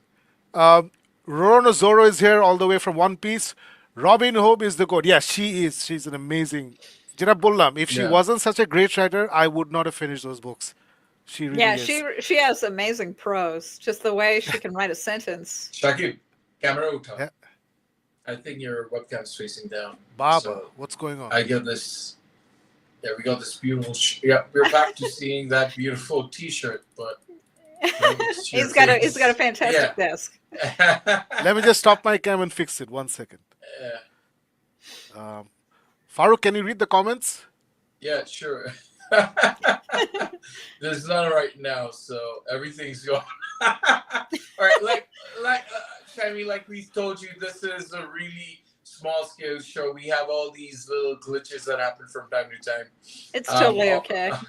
So You guys seem really, really passionate about books, and it's really fun to talk to people who share my passions. You have no idea. This has been like it's been going on so long. There There we was this go. period We're when back. we used to go out for coffees, and we spent the entire evening just talking about books and about movies, and then we decided, Yeah. why not just move it to a platform and do it over there? So yeah, and now we have Shakib back with us. Yeah. So, So Joe is back with I'll take more Warlock stories any day. Absolutely. Yeah, Joe is a great writer too. He does He is, fantastic he is. stuff. And his No, books really remind me of Invincible. You know, Yeah, I don't know yeah. if you guys are big fans of Invincible, but I really Yeah. like yeah. Invincible is the only comic that published one of my letters. So I love Oh, Invincible. That's awesome. Love it. Love it, But love yeah, it. so Joe's a great author. He's amazing. Joe is a simply Joe got me into this entire indie. I had no clue about indie authors and trad pub authors. I had no clue because we live in Bangladesh. There's not a lot of things that we know here about the publishing industry and all these books. So I was reading Kindle, and I don't know how I discovered it. Something on Amazon caught my eye, and I bought it, and I read it. I'm like, what the hell is this? This is amazing. So then I found out, okay, he's an indie author. Then I found you, and then I found Nick Horvath, and I found so many people. Fantastic. Kaiser could be saying, should I start with Frith Chronicles or Astra Academy? What would you say? I would start with Frith Chronicles. That starts with Nightmare Arcanist. It is a completed series, and just in terms of chronological order, Frith Chronicles happens before Astra Academy. Astra Academy is like a sequel series that takes place in the future, so you can see like the kids of the people from the Frith Chronicles, like that kind of thing. Yeah. Nice. So Rorona Zoro follows up with the series is called Life Ship Traders. That's the Robin Hood sequel series to the Farseer trilogy. Thank you so much, Zoro. Kaiser continues. Question for Shami. What's the number one thing a new writer of sci-fi and or fantasy should keep in mind to make it a success? Also, what's the number one or most prolific mistake they make according to you? So I think for a new writer, you should write every single day. You should be practicing writing. You should read a lot. I heard somewhere that it takes you 10,000 hours of a new skill before you master the skill. And so you really should be writing every day. You should write short stories. You should write whatever really speaks to you, but you should do that. I think if you need to take that advice further is you should join like a writer's group or a critique group, somebody who's going to read your stuff and actually give you feedback in a constructive manner on how to get better. Very few people can just develop a skill in a vacuum. Even people who learn how to draw, paint, all that other kind of stuff usually have a teacher or they have other people who help them along, right? So I do feel like if you're going to be a better writer, a new writer, and you're going to get out there, you should treat it like a skill and attempt to improve it wherever you can. It can be difficult because you really need to ask for advice from people who are at your skill level or higher. Some people get confused and they ask for feedback from anybody, and anybody could technically give you feedback, but you need someone at a higher skill level or at least your skill level to like really help guide you along to the next levels of skill, right? So I think that's very important for a new writer is write, read a lot, and actively seek out critique.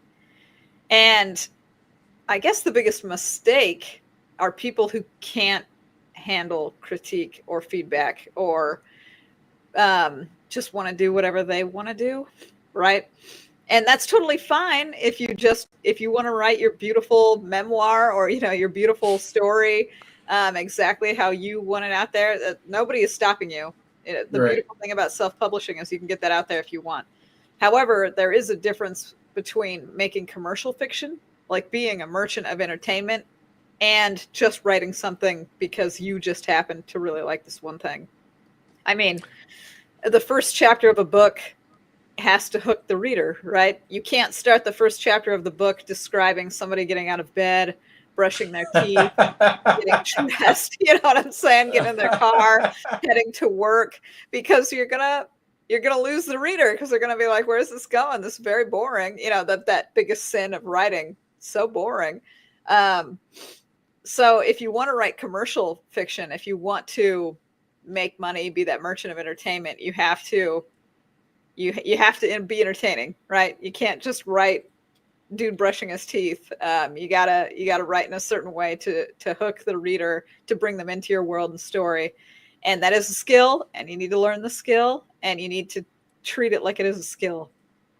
Yeah, absolutely. Because as I've said, I've dived into the indie genre. So there's this horror writer called, I think her name is Janelle Shieke. Janelle Shieke. And in fact, a new book is coming out called The Clutterman. So she wrote another horror, and she always says that she loves the 80s horror movie genre, those slasher movies. She loves those, and she's like, I write exactly like those movies. So I read her book. Again, my brain is freezing. I forget the name. So I didn't enjoy that book. I wrote about it on X. I didn't enjoy that book. It was not for me, but it had everything she said. She said that she likes. Like she said that the people are very real. They talk like real people. So after reading that book, I decided that I don't like real people talking. But my point is, it's a good book. It's a good book for people who want that kind of a material. So there's nothing wrong with that. It wasn't for me, and that was fine. But I'm reading another two books, or I'm trying to finish another two books where one of them, oh my god, this is another horror book, and I've interacted with the author on X, so I'm not gonna give a negative review on X, but poor guy, he knows, he has an idea of what should be there on the page, but he doesn't know how to write it so that I feel something. I feel terrified. I feel scared. I feel worried. It's just words on a page, and too many things are happening, scattered, and they're not linked. So, so it's very important what Shami you just said, that you need to work with people. You need to take criticism and understand, and you can only. I think that's very important. To take criticism from somebody who's at a higher level than you operate, so that they know what they're talking about. I think that's Right. fantastic, fantastic. Kaiser continues. Uh, Shami, what's your favorite anime apart from Pokemon? Ironically, I don't like the Pokemon anime. I thought that it's a little too, um, I guess, aimed at little kids for my tastes. When I was growing up, I liked the Digimon anime more than I liked the Pokemon anime. Um, I think if my favorite anime is anime I have watched in terms of hours, it has to be Dragon Ball Z and just the Dragon Ball universe, because Mm. I've watched everything Dragon Ball Super, Dragon Ball GT, every single Dragon Ball thing that has ever been made, I have watched. But I think my favorite currently is My Hero Academia. I Oh really like yeah. superheroes, just Mm. in general. Superheroes are very fun for me, and I feel like My Hero Academia is like a really fun anime about superheroes. Like Yeah, yeah, it's yeah, just yeah. great. So Absolutely. Love it, love it. I just finished season one recently. I loved it. okay, Um, yeah, I really like that series. It's just great. so I I like don't know, Shami, I don't know if you can see my what's behind me. Let me just yeah, make myself I bigger. saw. So I'm kind of into superheroes, if you get Yeah. me. So Now I know you guys can't see because my camera is not pointed that way, but I just got the Injustice oh stuff. Whoa! Yeah, I wanted to wow. reread them because I read Injustice a while back, but I got the what are they, the omnibus versions of Yeah. them. I I got all of the Invincible comics. I just recently got the Teenage Mutant Ninja Turtles. Like they have the cool omnibus ones. The original ones, the black and white ones. Not the black and white ones, the like latest ones. Because I read the Last Ronin. I don't know if you guys have read the Yeah, Last yeah, yeah. Ronin. I've read it. Yeah, yeah. The last And I one. really enjoyed that, so I wanted to pick up some more like modern Teenage Mutant Ninja Yeah, Turtles yeah, stuff. yeah, I yeah. wanted to see more of that, and so that's what I picked up. So yeah, I like comic books. I like superheroes. That's like my jam. Like like legitimately. Fantastic, fantastic. And Yeah. that's exactly why Kaiser is saying we need more book down episodes with Shami Stovall. Thank you, Shakib Bhai and Farooq Bhai, for bringing her over. We're so happy. We're so happy to have you here, Shami. So yeah, hopefully, when more books come out, hopefully you'll come back. Oh yeah, Um, it's been great. You guys are amazing. I like meeting people who are my tribe, quote unquote. Like I like that you guys like superheroes. I like talking about books. I'd happily be on an episode. We don't even need to talk about my stuff. We can talk about comic books. You know what I'm saying? Like it would be fun. So before Joe came onto our show, so I watched. I basically I tried to see what he talks about in other YouTube shows. So just before he came to our show, he appeared in this Canadian gentleman who's very much younger than either me or Joe. Like he's in his mid 20s, Hmm. and it was a fantastic, it was a very nice conversation between the two. But Joe kept throwing out references throughout the conversation, and every time the booktuber, like he kind of he's like, He'd be yeah, I've like, heard about that, but I I don't don't get even that. know what that is. Yeah, I've heard about that, but I don't really know. It's I don't know if you remember. There's this Captain America joke in Avengers. Like I understood that reference. Like, he doesn't get any references, Yeah. and I watched that episode. I was like, oh, Joe, we've got you covered. I know every single reference that you're talking about. That's fantastic. Well, you understood Tiberian's son. I thought that was Of going to be a course. deep cut that nobody knew. No, that was the second computer game like on disc that I bought when I was young. So Yeah, yeah, yeah, I absolutely. loved it. To this day, I have fond memories of it. Yeah, and at that time, I think in Dhaka, the people that I used to hang out with, my friends, I was the only one with a PC in my room. Nobody else had PCs at that time. So two of my closest friends used to come over and just literally stay the entire day, late into the night playing that game. So it was quite the game central. Kaiser continues, I love the covers. I want to order the box set of Furt Chronicles if there is one. Is there one? I have a hardcover set. It doesn't come in the nice little box, but I have the hardcover set, and I also have two special editions. Those ones in like faux leather with like color illustrations inside. So you can order those, and you can even go to my website and get them. But Wow. not like a box set like they sometimes have. It's a little different. So Kaiser, get the hardcovers, build your own box. There you go. Joe continues. This poor guy having to rewind and go through puberty over and over again. I don't know exactly what he's talking about, but yeah, yeah. Let's not have that. Yeah, well, fortunately, Adair got the power after he went through puberty. So, Oh, Zoro continues. Some other booktuber recommended Chronos Chronicles. Both Chronos Chronicles and Half Life Empire have been sitting in my ever expanding TBR list. Well, now you gotta get to it because Shamey has come all the way to our show. You gotta get to it now. Um, Kaiser continues. I remember enjoying playing Prince of Persia. Oh my God, where Dastan can yes, turn back time a few seconds to save his own life. Oh my God, that's a yeah, deep, deep Prince of callback. Persia was really fantastic, and I Yeah, it think was. rewinding time for a few seconds is perfect for a video game because you can kind of use that and see it right there. But in an actual book, again, it could be useful, but it's not as useful. You know what yeah. I'm saying? Zoro continues. Agree with Shakib Bhai on the. Robin So Hobb. basically, bhai means bro. Bhai means bro. So you see a lot of bros here. Oh, Agree with okay. Shakib Bhai on the Robin Hobb thing. Thank you, Zoro. Thank you for agreeing. Um, Iron Maiden. Keyron says Iron Maiden. I don't know why you said that, but anytime anybody says Iron Maiden, I was like, yes. So cool. Kaiser continues. Now I can't wait to jump into the Chronos Chronicles. Kaiser, you're gonna love. I know you, so you're gonna love Chronos Chronicles. It's insane. Um, so Jannatul Mafi, the guy who's highlighted now, he's my personal book recommender. He reads day and night. If you go into his Facebook, every 2 hours you'll see a new post about a book. So this guy has given me some of the greatest series that I've read. So I just want to put it out there. So Jannatul Mafi says, time marked Warlock is on my list. Just loving Demon Card Enforcer. I think, yeah, Jannatul Mafi was the one who told me about your husband's book, Demon Card Enforcer. This book is the reason I became interested in lit RPG. John Stovall absolutely nails the Grey Knight anti-hero with Wolf. And the setting and supporting cast are just as good.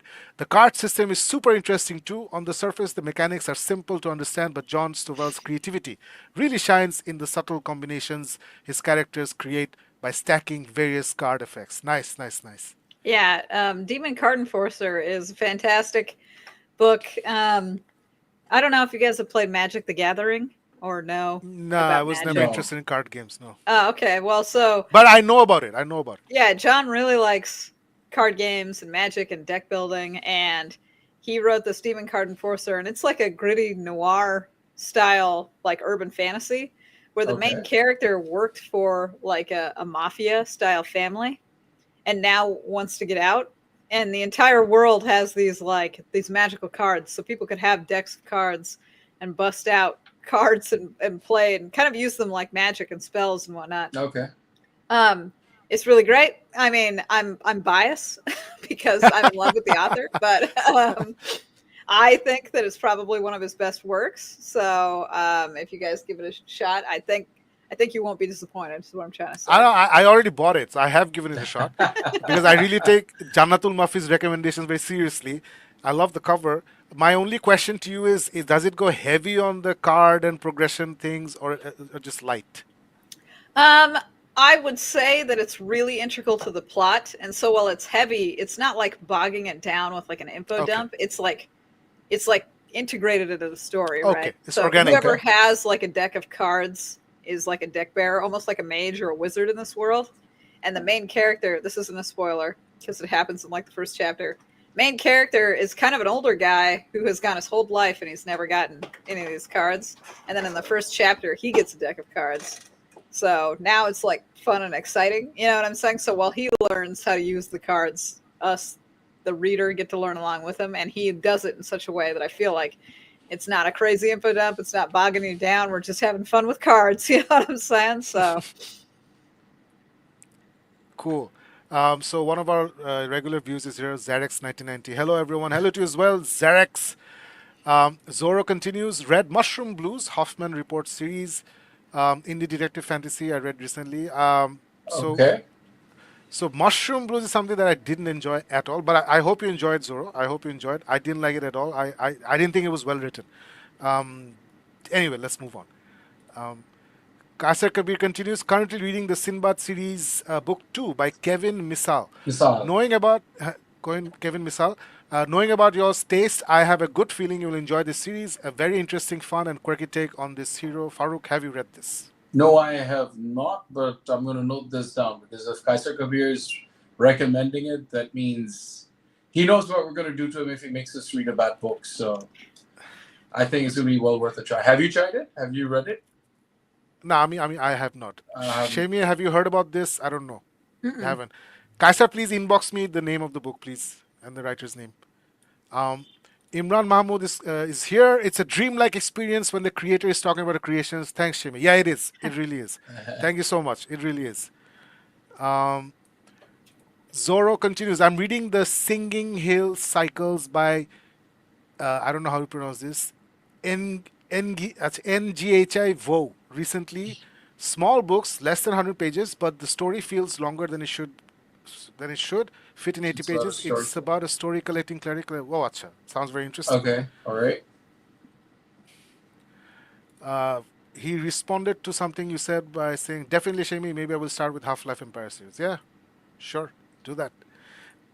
Kaiser says, Shami, how involved and picky are you when it comes to book cover designs? They all look so brilliant. I feel like buying them all right away. Yeah, please let us know. I feel like I'm picky. I go to different artists. I give them concept art, like I tell them what I want or what I'm envisioning. I feel like I'm really lucky because I've worked with a ton of really talented artists. For the 24-hour Warlock, Time Marked Warlock, all that. I worked with Chris McGrath, who's the guy who did the Dresden File Yeah. Yeah, cover. yeah, yeah, yeah. Yeah. Yeah. So Yeah. I was really lucky to work with him. He's super talented. He does amazing work. And yeah, I've just been lucky with the artists, but I technically get pretty picky and I describe what I really want on the cover. I want them to look beautiful and professional. I never want someone to look at my books and be like, oh, she's only self-published because she's cheap and couldn't possibly get a normal publisher, something like that. That's not what I want anybody to think when they look at my books.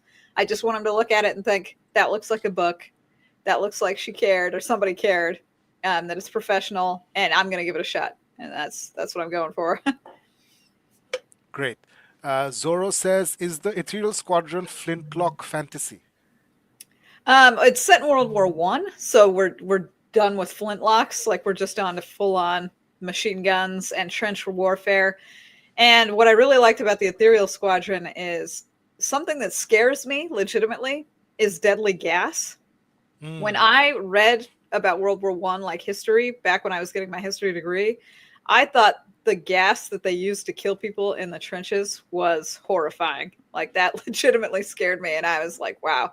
So in the Ethereal Squadron, they have like a deadly, like they have a Gravemaker gas, which does all sorts of crazy things to people. And so while I wouldn't call it flintlock fantasy, I would say if you know even a little bit about World War One or kind of the horrific things that happened there, there's a lot of magic based on World War One. So it's World War One fantasy. No, it sounds very interesting. I'm definitely getting all these books. Kaiser continues. What's your daily reading and writing routine like? Well, so usually when I wake up in the morning, I do work, but it's like mechanical work. So I answer a lot of emails. I have to advertise my own books, and so I have to deal with like advertising campaigns, and I make posts based on things that are positive about my books, like, hey, I've won awards, or other things like that. I have a presence on social media. And then after that, I usually, because we hit about 5 o'clock my time, and that's when most people get off work. So that's the time I usually spend with people or family or friends. And then once I'm done spending time with people, so maybe around 8 or 9 at night, that's when I sit down and I do my writing. Like, I do a lot of the writing. Now, I don't go to bed until like 4 in the morning, so I could write all the way until then. Or what really happens is that I write or do work until about 2 in the morning. And then for the last 2 hours, that's either when I pick up books, comic books, or I play video games or something like that. Like that's the magical hour right before I go to bed where I'm just doing all the fun stuff that I like to do. So that's my Um, schedule. what I've I hope been that helps missing, them. what I've been missing recently, Shami, is you are also a very good artist. Let me just Oh, bring this up. not Uh, really. I mean, I draw. It's okay. let me just bring it up. 1 second. There we go. So this is you doing little cartoons. Yeah, yeah. So I really love reading these little cartoons, but you haven't been doing them for the last like 2, 3 weeks or something.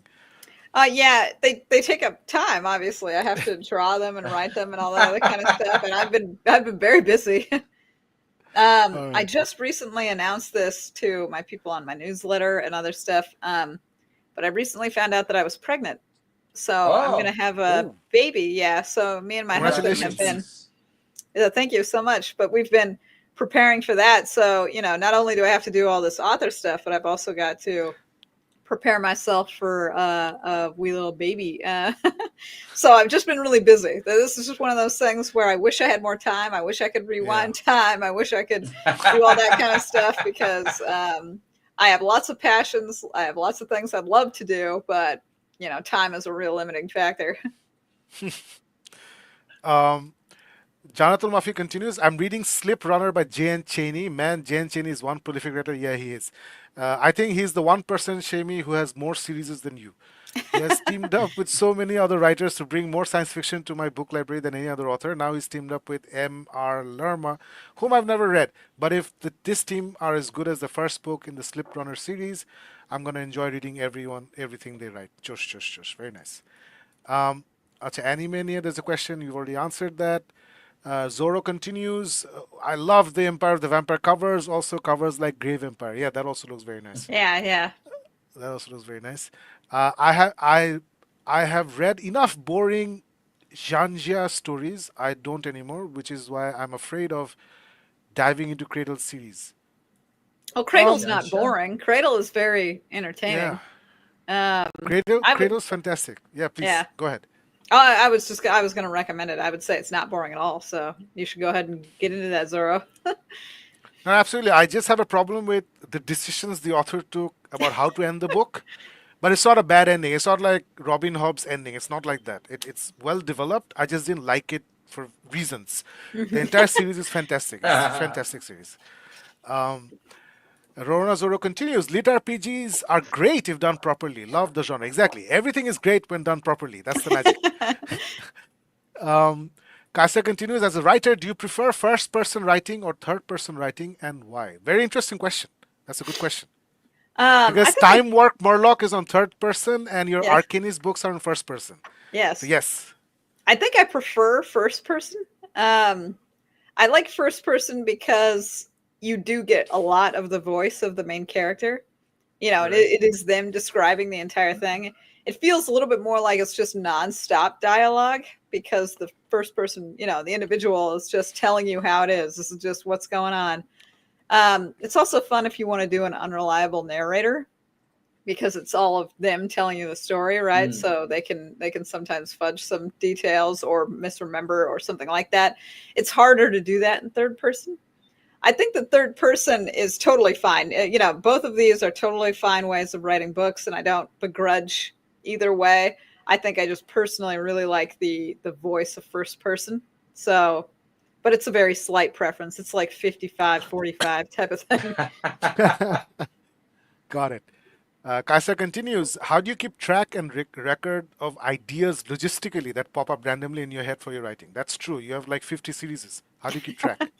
I like to outline. I do a lot of my outlining for my books way ahead of time, so it's a little easier to come back to a book when I have such a thorough, detailed outline and be like, oh, okay, this is where I'm at in the story, right? And if I have an idea that pops up, I usually just come back to my computer and then write the idea in the little outline file.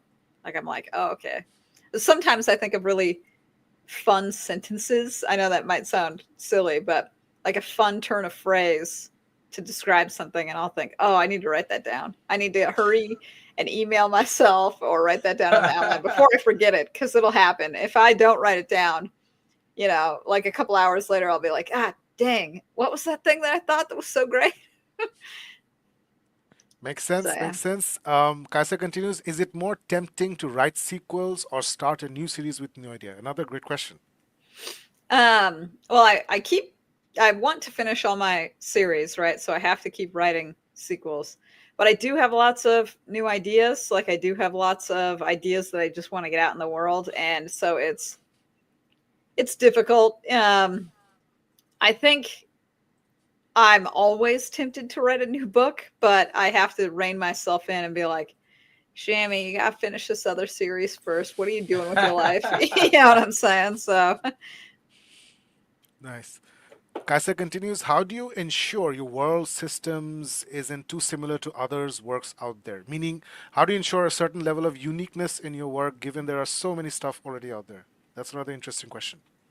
I think that this is a little bit of a trap because for any writer, really, a lot of things have been done. You know, like they say there's no new ideas, but I'm sure if I wrote about mermaids on the moon, I'm probably going to be the first person to write that. You know what I'm saying? Like there are new ideas, quote unquote. They're just not fun, and they're not fun for a reason. You know, like that kind of thing.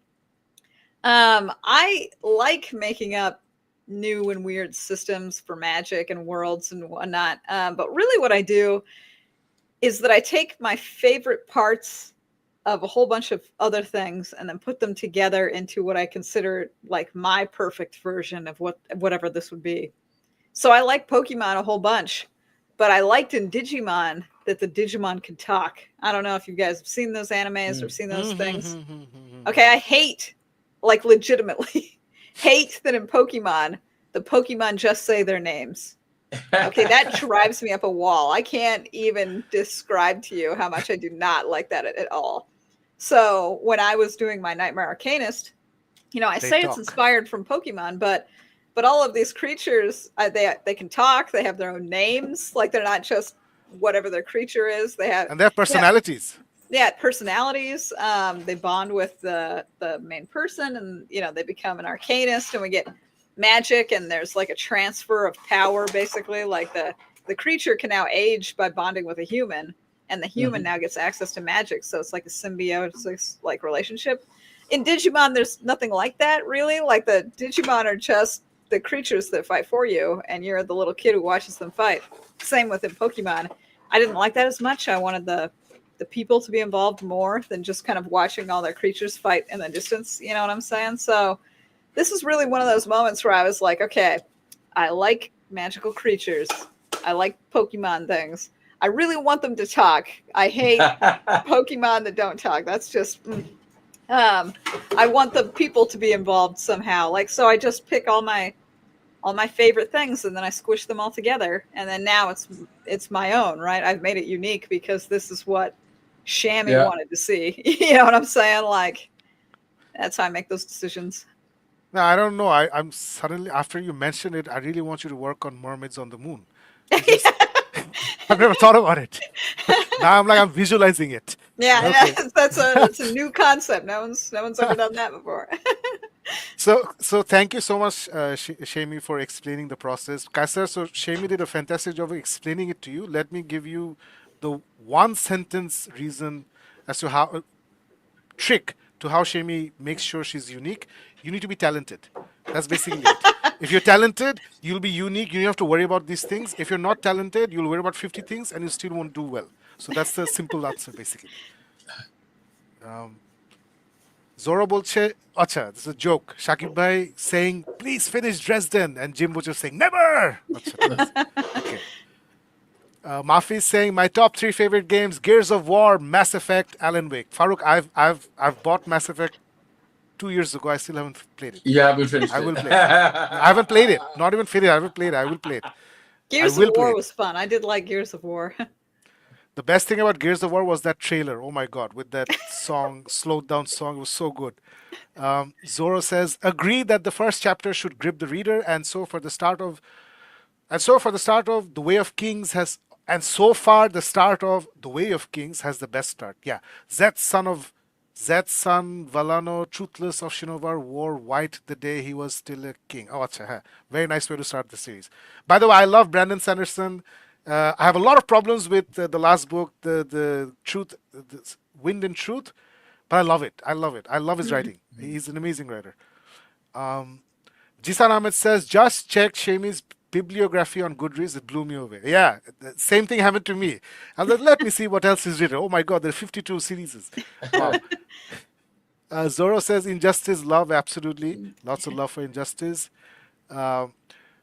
Pashi Lalon Kumar, I think generally he's saying good speech. Thank you so much. Jisan Ahmed saying, good to hear about TMNT, The Last Ronin, one of my absolute favorite. I haven't finished it. I've read the first 2 episodes, but good. TMNT fans here. So this is another Musayyab bin Mujib. So Mujib, he's another Musa actually. We know him as Musa. He's another booktuber, very well-known booktuber in Bangladesh. So thank you for watching, Musa. I just stepped in and I absolutely love Shami already. Shami, please come to Book Dawn soon again. Oh, wow. Okay. Fantastic. Zoro continues, no, didn't like Mushroom Blues actually. Okay, so you didn't like it either. It lacked a lot of things. Yeah, I love the cover. I love the concept, but it's not well written. So anyway. Mafi says, definitely going to jump into Time Mark Warlock series after finishing The Wandering Inn. Oh my God. Shami, have you read The Wandering Inn? I haven't read The Wandering Inn because it's a little daunting. I thought there's like 20 books in this series already and it's still ongoing. No, it's only 15. Oh, only 15. Oh, okay. But it's And then they're this big. Yeah. This big. I'm They're big still on books. book one. I'm still on book one. Huge Shami, this book, series. this Huge. book just knocked me off my stool. This is, I think, I've been calling you a gifted writer. I think this is another extremely, I don't know what her name is, Pirate Abba or something. Yeah, Pirate His, Abba. Pirate Abbott. I don't even know if it's a man or a woman, whoever that person is. This book, you know how they say that was the most emotionally gut wrenching book you've read? Yeah. Honest to God, this is probably the most emotionally gut wrenching book I've read in all the best ways Mm. in the last like 5 6 years. It's just incredibly well written book, incredibly well written I'm book, gonna have to put it on my insane. TBR. Like I immediately classified it as, you know, those classic books you talk about. Like I compared it to, like, you mash up Charles Dickens with Homer and Pride and Prejudice with Dracula. I don't know. It's I loved it. It was too good. Um, Congratulations for. Oh, I think it's because of the award that you got. Um, Jisan continues, a prequel prose novel of James Gunn's Superman movie called Welcome to Metropolis. I'm not interested. Is set to release on June. It will directly dive into the world of Superman, focusing this his early days on Metropolis. Thank you for telling us. I'm personally not interested. I just want to watch the film. Farouk, are you interested? Shami, are you Whoa. interested? I'm a little interested. I do just want to see the film. I'm a little worried about it. I think that it was fun that they had Crypto, Yes. the dog, in the trailer. But there were some moments that almost seemed whimsical. So I'm really wondering what's going to happen in the movie. Like, you know what I'm saying? Like, how is this going to happen? But I like Superman quite a bit. I feel like he hasn't, the live action movies haven't done him that well. Yeah. I really like the animated DC movies. I don't Yeah, know if you guys exactly. have seen. Exactly. Same here. Yeah, I feel like he's handled way better in those movies. Most of the DC characters are. So I'm just hoping that this movie is good. Like, fingers crossed. Just hope it's really good.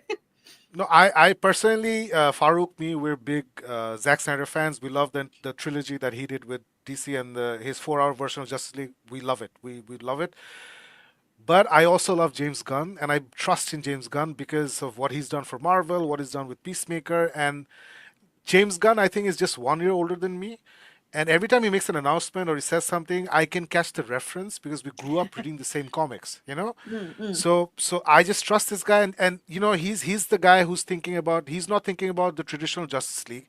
He's seeding the story for the late 1980s, the JLI, where you had Booster Gold and Blue Beetle and Black Canary and Rocket Red. It was very wacky. I don't know if you've read it, the late 80s Justice League. It was written No, no, by that was before I really got into comic books. But Shame. I urge you to at least get the first volume of. It's written by J.M. DeMatteis and Keith Giffen and drawn by Kevin Maguire. It's affectionately known as the Bwahaha League. oh, Uh, so it completely, it went against the face of, because that was when just all the grim dark comics were coming out. You had Frank Miller's Batman Year One and Dark Knight Returns. You had the entire DC rebooting and everything, and then suddenly, and you had the X Men, which is very grim and very serious, etc. And then suddenly, you have this very comedic approach to Justice League with none of the big characters. So it's a very beloved series by all us old comics fans, and so, I'll pick it as I up. said, so James Gunn is my age, and the moment I saw Guy Gardner and Hawk Girl and Metamorpho and Mr. Terrific, oh, acha, so he's actually building JLI, which is brilliant. So I highly recommend, try the first volume if you like that. That's the tone of the rest of the comics. Yeah, I'll get into Um, that. I like that. okay, okay, where are we? Okay, weird request. Okay, how weird is this? Shami, please write a Wild West isekai. Okay, that's not too weird. I don't think it has been done before.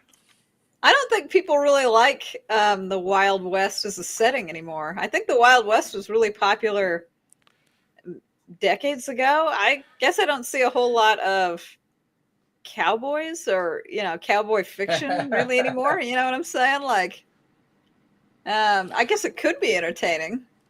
It's Shami, not. I think it's coming back because I don't know if you follow Tyler Sheridan and his universe, the Yellowstone universe. Yellowstone. Uh-uh. So Yellowstone is basically a modern Western. It's set in modern times, but it's basically about oil, keep all Farouk, oil farming. What do you call those things? Uh, The oil business. Basically, it's about the okay. oil Yeah. business and ranches. Basically, do you remember? Have you seen Dallas? So it's very Dallas kind of thing. It's about oil barons and whatnot. And that's like a modern Western. And then this got so popular that the creator went back and did a series in 1883 and then 1923 with actual cowboys and whatnot. I have a feeling the Westerns are coming back in a more interesting way. Oh, So interesting. anyway, Interesting. I don't think it's dead. I think it's coming back. Um, Janatul Mafi saying, Shakib, I've texted you another recommendation of favorite. Thank you so much. Thank you so much. Jisan continues. Shakib Bhai once made a joke about Farooq Bhai reviewing the Holy Bible. Now it's time to make it a reality. Yeah. So I made that joke because Farooq like really pulls up old classics because I usually talk about books that I've read in the last 5 years, and Farooq's like back in 1975. So I'm like, that's why I made this joke. More Um, well-rounded as a reader. That's where you're going with this. Jisan is saying JLI fan here. Absolutely good to know. Pirate Abba is a girl. I've watched her interview. Oh, she's come out in Oh, the open. okay. Actually, I don't know. All right, Okay. cool, cool, very nice. Okay, we're done. Shami, thank you so much. You've been here for more than I think slightly more than 2 two hours. hours. 2 And hours. I remember when we got JCM Byrne here, when Joe Byrne came, I was so worried because I told him, just like I told you, that it's around 1 hour. So towards the end of 1 hour, I was panicking that is he just going to leave? Is he going to get mad? So I quickly ended the show after the 1 hour mark. And today I was like, okay, let me see what Shami does. And thank you so much for sticking around for the whole show and giving us such a lovely time talking about your books, your philosophies. It was Yeah, just no problem. fantastic. It was This fantastic. was a How really was it? great time. Yeah. Yeah, you guys are great. Like I said, you're like my tribe. You guys like a lot of the same things. You like books. You like comic books. Again, I could talk about these things for hours. I super love all these things. So it's been really awesome. Thank you guys for having me on the show, for taking the time. Isn't it super late where you guys are? Or don't you have to go to bed? I think it's late for Farooq. I go to sleep around 3, so it's fine. Oh, Yeah, okay, yeah. okay, okay. It's late for Farooq. It's well past midnight right now. Yeah. Oh, okay, yeah. Yeah. Yeah. So thank you guys for taking the time, right? Like, No it's issues. just really It great. was our pleasure. Thank you so much, and best of luck with everything else that's happening in your life. Congratulations once again for the baby. Yeah. And who If you knows, guys maybe ever we're want gonna. me on again, just let me know. I'll be here. Thank you so You know much. We what? The next definitely time want you. Yeah, Superman ball. comes back on, we're probably gonna bring you back. There we go. I'll be in the movie theaters the day that it releases. So I can't Same wait for here. that one. Same here. So yeah, we're looking forward to bringing you back sometime. Thank you so much. Yeah. Shakib, you wanted to say something? No, I'm just gonna close out the show. And Uh, how cool would it be to get both Joe and Shamia on at the same time? Anyway, we'll think about it later.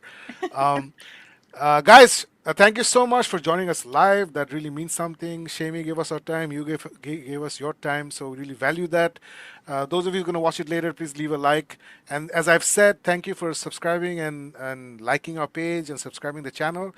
We're going to grow together. And with your support, we're going to keep doing impossible things like having someone like Shamie come and join the show. So thank you, everybody. Have a good night. We'll see you later. Bye.